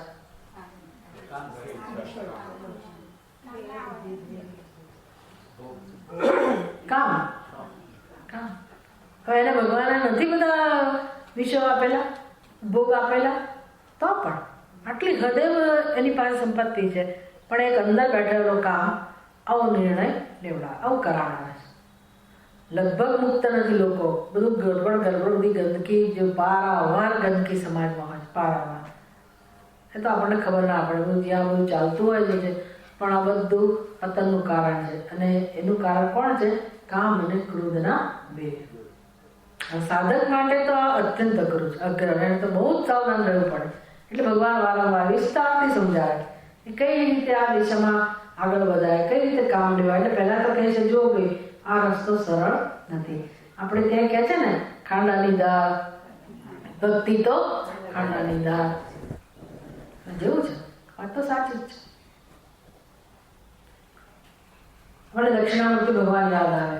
અને કેમ તમારે આજીવન સહન કરવાનું? તો કે શરીરનો ધર્મ છે, અંતઃકરણનો ધર્મ છે, અને અનાદિકાળથી આ સંસ્કાર છે. એટલે એ સંસ્કારોનો તમે નાશ તો ન જ કરી શકો, પણ તમારે પ્રયાસ કેવો કરવાનો છે કે એ વેગ ઉપર તમારું નિયંત્રણ હોય. નાશ ન કરી શકો પણ તમારું નિયંત્રણ હોય. તો આ બેઠેલા છે ને મહારાજ, એના પગ નીચે કોઈ છે ખબર? એ મરી નથી ગયો, એ જીવતો. એ કામ અને ક્રોધ છે. કામ અને ક્રોધનું પ્રતીક છે. રાક્ષસ છે, અપસ્માર. દક્ષિણામૂર્તિ એટલે શું? જે જ્ઞાનમાં નિષ્ઠ છે. તો એની કઈ સિદ્ધિ છે આ બતાવે છે? તો કે પહેલા મરી શકે એમ જ નથી, આપણે એને સાવ દૂર કરી શકીએ એમ નથી. એટલે જ્યાં સુધી શરીર છે ત્યાં સુધી રહેવાના, પણ આપણે સાધન કયું અપનાવવાનું છે, કામ કયું કરવાનું છે, અંડર ચેક. એ આપણા નિયંત્રણમાં, આપણે એના નિયંત્રણમાં ના હોય. બસ આ કામ કરવાનું સિદ્ધિ. અઘરામાં અઘરી વસ્તુ છે, પણ આ કાર્ય કર્યા વગર આત્માનું દર્શન શક્ય નથી. તમે આત્માના દર્શન મનની અભિલાષા રાખો અને બીજી બાજુ કામ ક્રોધના વેગને પણ તમે પરવશ થાઓ, એ વસ્તુ શક્ય નથી. આવો આ માર્ગ, આ પ્રકારની આ સ્થિતિ છે. શક્નોતિ उत्साहते इह एव जीवन एव यः सोढुं प्रसहितं प्राक्पूर्वं शरीरविमोक्षणात् आमरणात् शक्नोति અને સંસ્કૃતમાં બીજો શબ્દ આપે ઉત્સાહતે ઇહ એવ એટલે જીવન એવ જ્યારે જીવતા છે ત્યારે ઉત્સાહતે એટલે કરી શકે છે સહન કરી શકે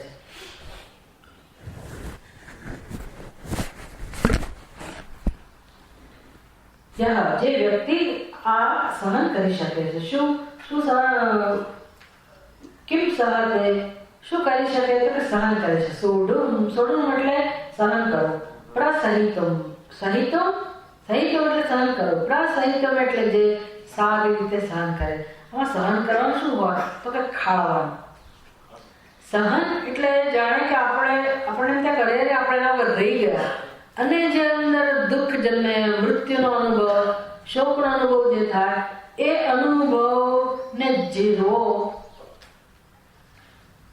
એ અનુભવ છે એમાં આપણી જાતને આપણે સુરક્ષિત રાખવી એના પ્રવાહમાં ઘસરાઈ ના જવું એને કહેવાય પ્રસહિતમ કે ભલે આવે જન્મે આપણે તૂટી ફૂટી ના જઈએ નિરાશ ના થઈ જઈએ એટલા માટે ભગવાનની શરણાગતિ ભગવાનનો આધાર બહુ જ જરૂરી છે આ કામ ભગવાનના આધાર વગર ભગવાનની શરણાગતિ વગર પ્રાર્થના વગર અને વ્રત તપશ્ચર્યા આ બધા વગર આ વસ્તુ શક્ય નથી કારણ કે આખી જબરજસ્ત શક્તિ માયા શક્તિ આની પાછળ રહેલી છે ભલે બધા જીવોનું જગતનું સંચાલન એટલે થાય છે જગતમાં પ્રવૃત્તિ જ એમાંથી થાય છે એટલે આટલું બધું જગતનું સર્જન જો આ માયા શક્તિ ના હોય તો સર્જન શક્ય જ નથી એટલે કેવી જબરજસ્ત શક્તિ છે આ એટલે બધા લોકોની અંદર આ શક્તિ પ્રગટ થતી હોય બધા જીવો એના અંડરમાં હોય છે અને વશમાં હોય છે માયા શક્તિના તો કેમ બહાર આવો અને અહીંયા આપણને એવું કહે છે કે માયા શક્તિને તમે સહન કરો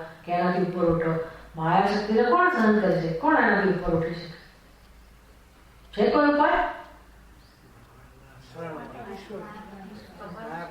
માયા જેના શરણમાં છે એનું શરણ લો તો એક જ એટલે તમે માયાપતિનું ભગવાનનું શરણ ના લો ભગવાનની શરણાગતિ ના હોય અને તમે મોક્ષના સપના જોતા હો કે મારી બુદ્ધિ તો બધું જાણી શકે એમ છે હું આત્માનું જ્ઞાન પ્રાપ્ત કરી લઈશ કોઈ રસ્તો નથી બુદ્ધિથી જાણી શકાય પણ તમારી મનની જે હલચલ છે એ તો કોણ સંચાલિત કરે છે આ સંસ્કાર પછી માયા એટલે બધું આપણા સંસ્કાર આવી ગયા એની જ માયા બધાનો સર્વ સમષ્ટિ સ્તરે જ્યારે આ બધું હોય એ શક્તિ કહેવાય કે માયા કહેવાય આવું છે અને જરૂરી છે સંસારના દ્રષ્ટિબિંદુ જરૂરી છે કે તો પછી સંસાર ચાલુ રહે એટલે સંસાર ચાલુ ના પણ મુક્તિ માટે પાછું આ જરૂરી છે એને મુક્ત થવું જ છે તમારા સંસારના પણ હું ઘણા લોકો એવા પ્રશ્નો હોય કે ભાઈ બધાને જ્ઞાન થઈ જાય અંદર બધાને મોક્ષ થઈ જાય તો જગતનું શું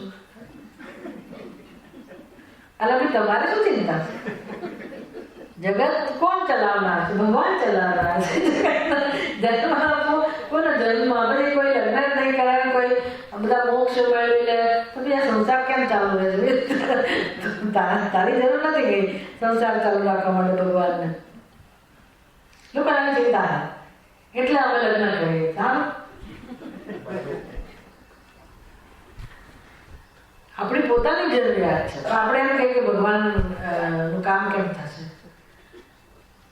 એટલે ભગવાન પાસે રસ્તા છે એની રીતે ચાલો અને એ તો જ્યાં સુધી આપણે સમજતા નથી ત્યાં સુધી કે આ જગત શું છે અને વસ્તુ તે સમજવાની કે આપણે કેમ જન્મ્યા ભગવાનને ભલે જગત ચાલુ રાખવું હોય ભગવાનને ભલે બધા જીવોને જન્મ આપવો હોય પણ આપણે શું કામ જન્મ્યા આમ થાય છે કે નહીં આપણે શું કામ જન્મ્યા આપણે ન જન્મ્યા તો સારું હતું કે નહીં એ ગણન ના ગમતું હોય પાછું જન્મવું તો સારું જ છે ને તો જરાક સમજાવવું મુશ્કેલ જેને અનુભવ થઈ ગયો હોય કે આપણે આપણો દુઃખનો ભોગ કેમ બનીએ છીએ જન્મ્યા છે એટલે મરી જવું નથી ગમતું એ બરાબર છે કોઈને મરવું ના ગમે પણ પ્રશ્ન થવો જોઈએ ને જન્મ્યા શું કામ અને મરી જવું નથી ગમતું મરી તો જઈશું જ પાછા નથી ગમતું તો જ મરશું. તો આવું કેમ મારે સહન કરવું પડે? એવું થવું જોઈએ ને. અને ક્યાં સુધી સહન કરવા? એ તમે થાકી ગયા 70, 80 વર્ષ, 85 વર્ષે માણસ થાકી જાય કે ભાઈ આમાંથી મુક્ત થવાતું જ નથી, થવાય એવું જ નથી. તો હવે જીવનમાં બીજો શું તમે વિચારી શકો? કોઈ રસ્તો જ નથી, મોક્ષનો કોઈ રસ્તો જ નથી. તમારે મરીએ ત્યાં સુધી દુઃખ સહન કરવાનું. આની યાદ પરિસ્થિતિ રહે. આવા સમાધાન, કહેવાતા સમાધાન સાથે માણસ જીવન જીવતો હોય એટલે કે સુખી ના હોય, એ સમાધાન છે જ નહીં. પણ કરો શું તમે? જીમ્યા એટલે જીવવું જ પડે.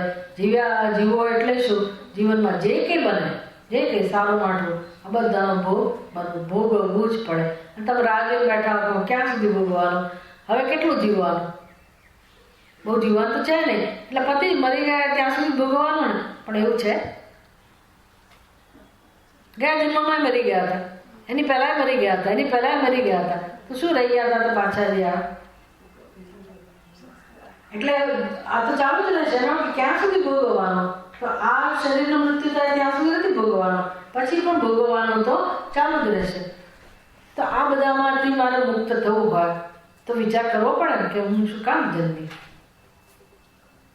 તો જ્યાં સુધી આ પ્રક્રિયા ચાલુ રહીશું ત્યાં સુધી જન્મ મૃત્યુ પણ ચાલુ જ રહેવાના. મુક્ત થવું હોય તો આ માર્ગ સિવાય બીજો કોઈ માર્ગ છે જ નહીં.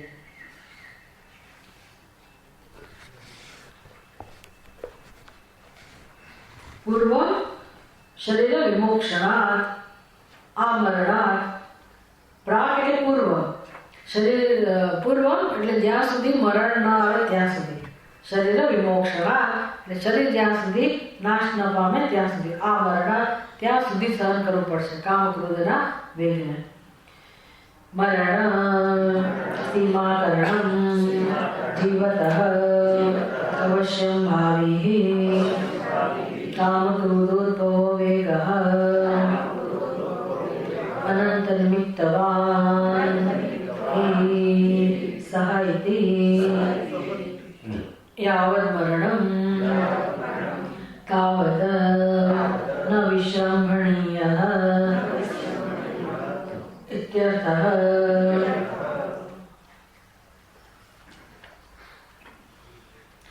જીવત મરણ સીમાકરણમ. મરણ સીમાકરણમ એટલે શું? પ્રાક શરીર વિમોક્ષણા. જ્યાં સુધી શરીર નાશ ન પામે ત્યાં સુધી. આવું અને કેવું? મરણ સીમાકરણમ. સીમા ક્યાં સુધી? મરણ ના આવે ત્યાં સુધી. આવું કેમ કહું? કે જીવત અવશ્યમ ભાવી. એટલે કારણ કે જીવત જે જીવતો મનુષ્ય છે એને અંદર અવશ્યમ ભાવે અવશ્ય જન્મવાના. કોણ? કામ ક્રોધ ઉદ્ભવ વેગ. આ કામ અને ક્રોધ એના આવેગ જ્યાં સુધી શરીર જીવંત છે ત્યાં સુધી જન્મવાના જ. અવશ્યમ ભાવે હોવાના. તમે એમાં કરી જ ના શકો. તો ક્યાં સુધી સહન કરવાનું? શરીર છે ત્યાં સુધી. પણ શરીર છે એટલે કયું શરીર છે ત્યાં સુધી? સમજાયું ને? તમે કહો આ શરીર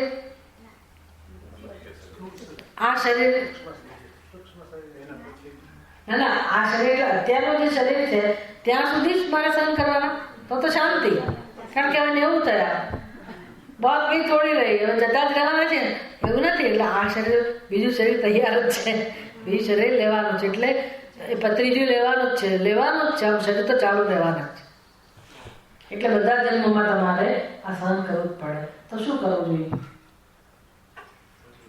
તમારે સહન કરીને બહાર નીકળી જવું સારું. આ શરીર છે ત્યાં સુધીમાં આ બધા વેગને સહન કરીને એના પ્રવાહમાંથી બહાર નીકળી જવું યોગ્ય છે કે પછી એના શરણે જવું યોગ્ય? તસ્માત જાગ્રત જાગ્રત જાગ્રત. તેથી કહે છે હે જીવ તું જાગ જાગ જાગ, આમાંથી બહાર આવ. તો આને યોગ્ય નથી. અને જે માણસ ચાલુ રાખે છે એ ઊંઘે જ. અનાદિ માયા સુપ્ત એ સજીવા. એવું માને છે કે આ જીવન છે, આ સિવાય જીવનનો કોઈ હેતુ નથી. કેટલું તમે આ બધા સમજાય ને કે વિવેક કોને કહેવાય?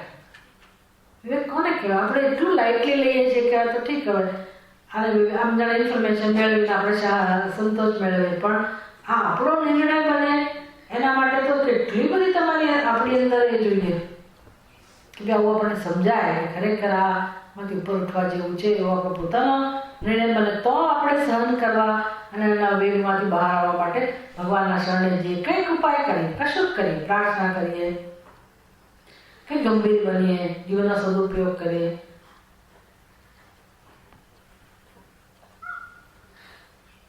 અવશ્યમ ભાવે કામત ક્રોધો વેગ.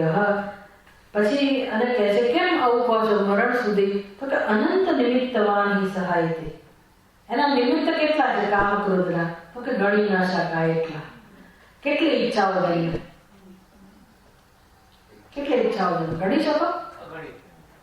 કયું નિમિત્ત હોય કે ઈચ્છા? કઈ કહેવાય નહીં.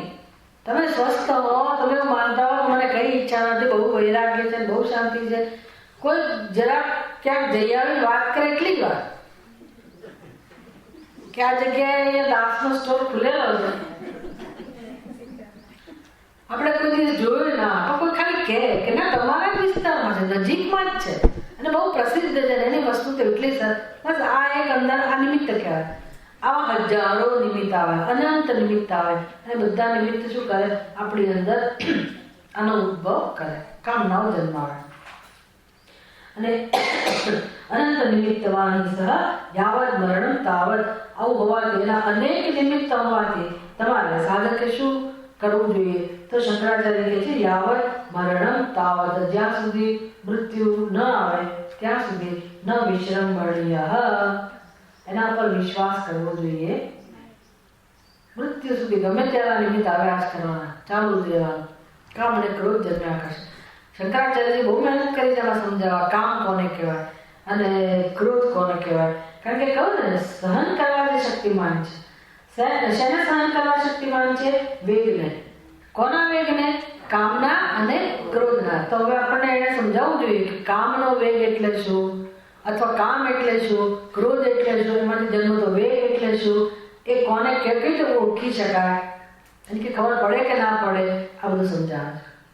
કામ ઇન્દ્રિય ગોચર પ્રાપ્તે ઇષ્ટે વિષયે શ્રૂયમાણે સ્મર્યમાણે વા અનુભૂતે સુખ હેતવો યાગર્તિ કૃષ્ણા સકામ.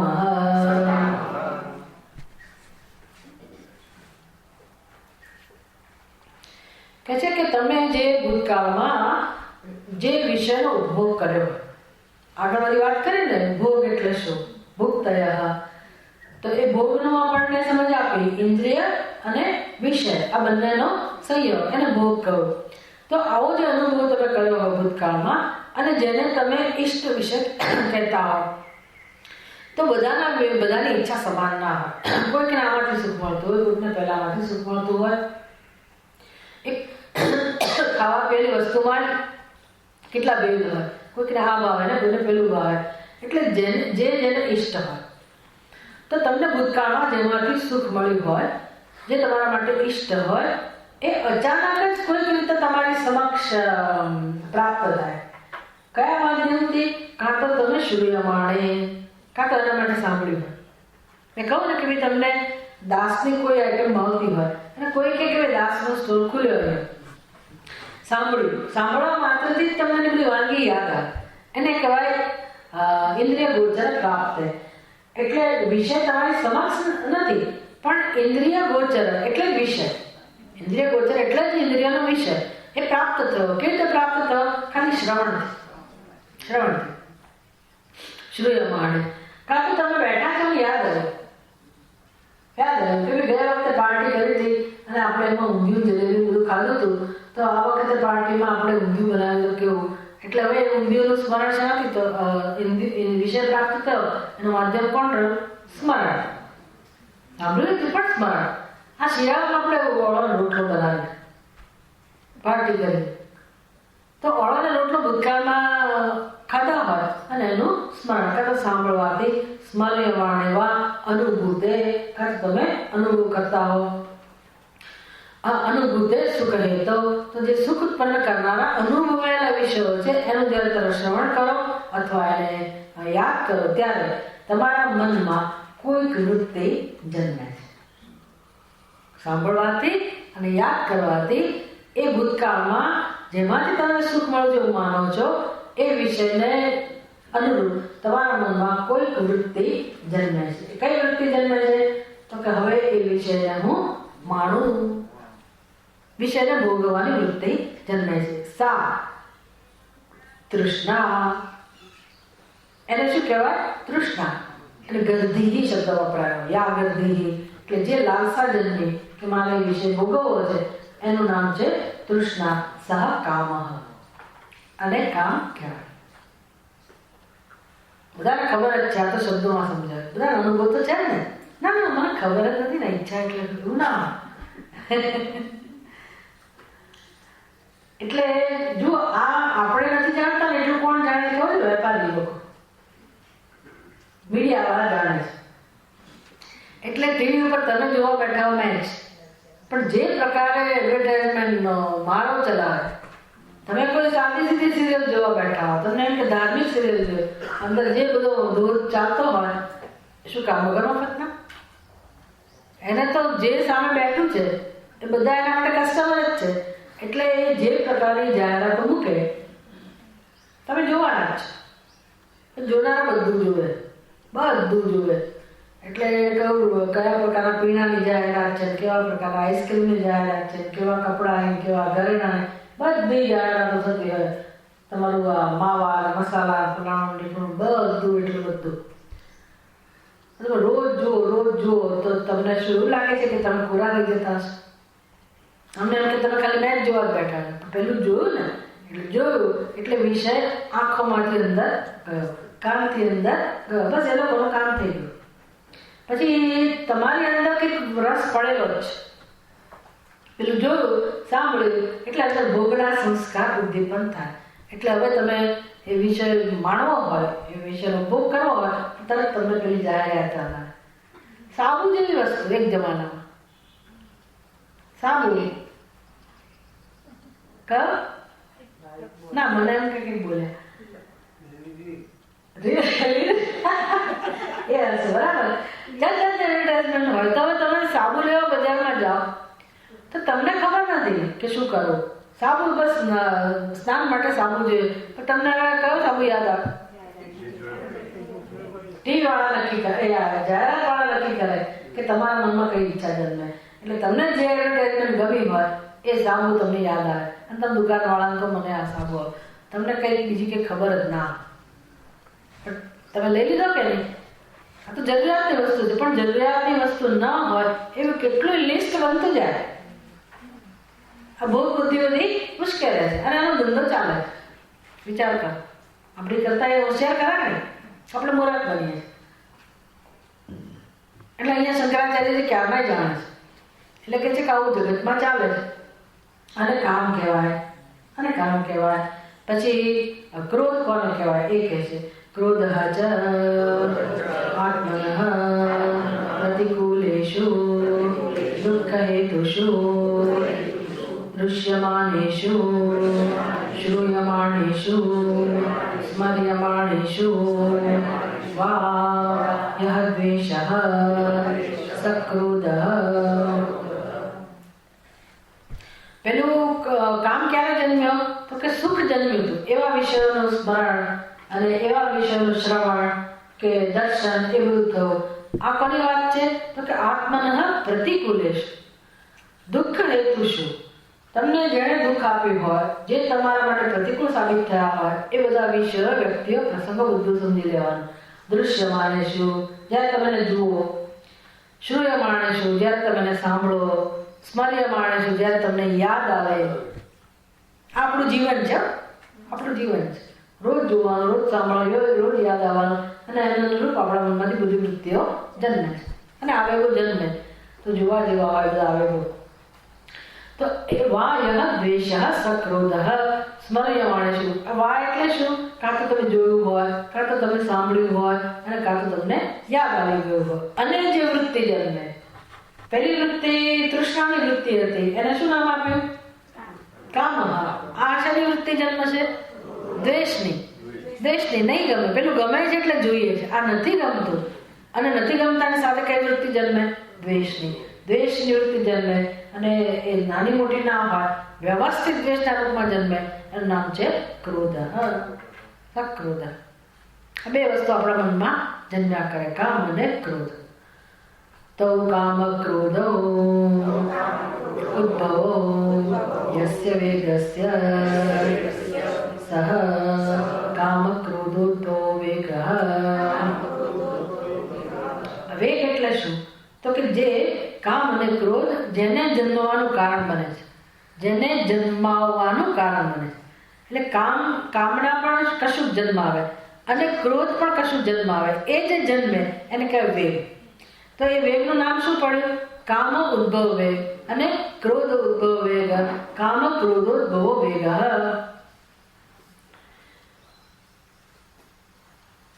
ખબર પડે કે નહીં કે જન્મ્યો છે વેગ? એનું વર્ણન કરે. રોમાંચન દુષ્ટ નેત્ર વદનાદિલિંગ અંતઃકરણ પ્રક્ષોભરૂપ કામોદ્ભવો વેગ. કામ જન્મે આપણા મનમાં તો કંઈ ખબર પડે કે ના પડે? એના કોઈ ચિહ્નો હોય કે નહીં? બધાને ખબર. કામ જન્મે ત્યારે આપણા ચહેરા પર જે વિકાર જન્મે, આંખોમાં વિકાર જન્મે, આપણા અંગોમાં વિકાર જન્મે, એટલે કહે છે રોમાંચન. રોમાંચન એટલે એક વૃત્તિ જન્મે રોમાંચનની. પછી રુષ્ટ નેત્ર, રોમાંચન રુષ્ટ નેત્ર વદન આદિ. નેત્ર આંખો અને આપણું મોઢું, આ બધું આમ એના પર એક પ્રકારનો પ્રફુલ્લિત થઈ જવું, અથવા તો એક પ્રકારનો એક આનંદ. આ સુખની વૃત્તિ નહીં, પણ આમ સ્મરણ માત્રથી સુખ ભોગવવાની વૃત્તિ છે, અથવા ભોગનો વિષય મને મળે તો ક્યારે ભોગવી લો, અને જે અંદર વિકાર જન્મે એની વાત છે. એ વિકાર શું કરે? એટલે ધારો કે રોમાંચન જન્મે, પછી આપણે આંખોમાં એક ચમક આવે, તમારા મોઢા ઉપર કોઈ પ્રકારના વિકારો જન્મે. આ બધા લિંગ છે એ શું કરે? આ બધા ચિહ્નો શું કરે? અંતઃકરણ પ્રક્ષોભ રૂપ. આપણા અંતઃકરણની અંદર વિક્ષેપ જન્માવે.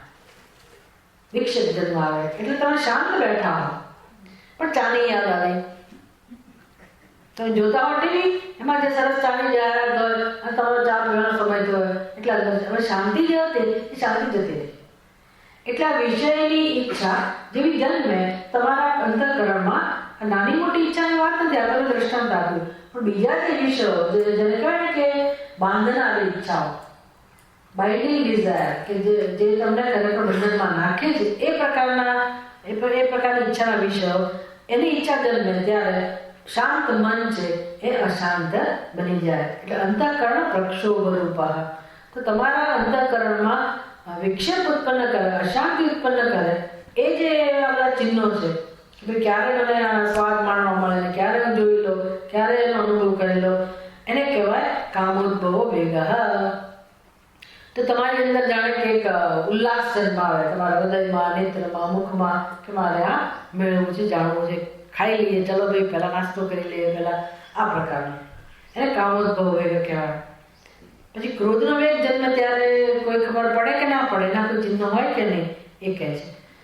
ગાત્ર પ્રકંપ પ્રસ્વેદ સંદોષ્ટપુટર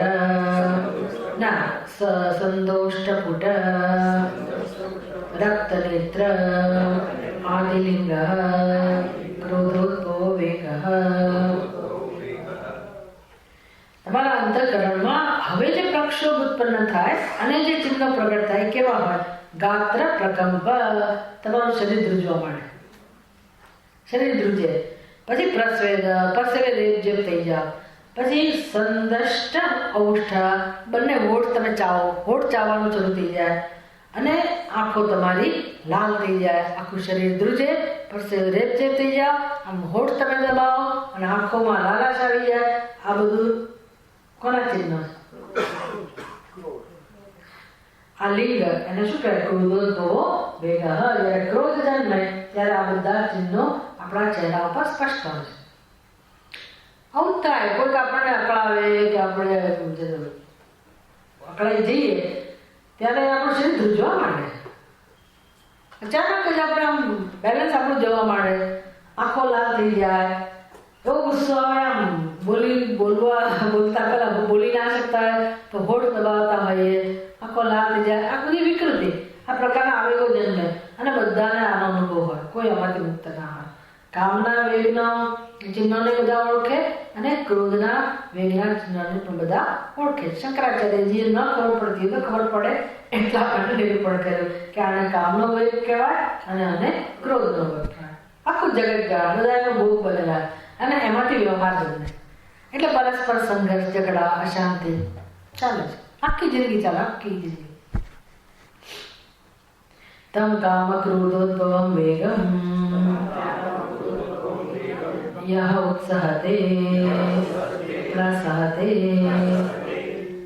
સૂઢું પ્રસહિતું સંયુક્તઃ યોગી સુખી ચ ઇહ લોકે નરઃ.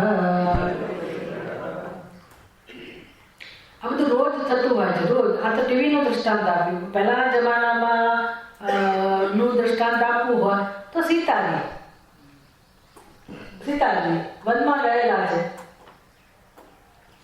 વનવાસ ચાલી રહ્યો છે, રામચંદ્રજી કંઈક બહાર ગયા છે અને સીતાજીએ કંઈક જોયું, એની જ કુટિયામાં બેઠેલા હશે અને સીતાજીએ કંઈક જોયું. કશું કામ જોયું?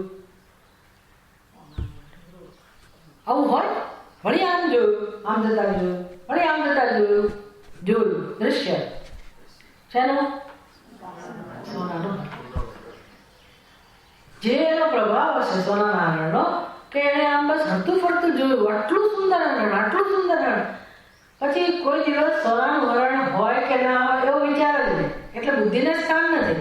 પણ પેલું હરણ જોયું એટલે હવે 3 વાર જોયું, 4 વાર જોયું એટલે પછી અંદર શું જન્મે? સંઘાત સંજાય તે કામ, પ્રક્ષોભ ઉત્પન્ન થયો. સીતા માતાને એની અંદર આ જોવાથી જો આ પ્રકારે લાલસા ઉત્પન્ન થઈ હોય, બસ પછી તો ઠીક છે. જોયું તો લક્ષ્મણજીને કહી શકે, હવે લક્ષ્મણજી તમે જોયું, મેં આવું સરસ હરણ જોયું, તમે આનંદ લઈ શકો. પછી શું થયું?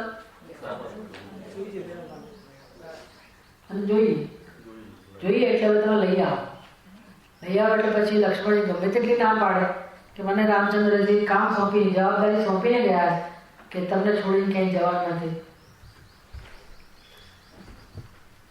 અને પછી હા લક્ષ્મણ, મારી જે હું પાડી, હા સીતે, હા લક્ષ્મણ, શું બૂમ પાડી આવી, હા સીતે.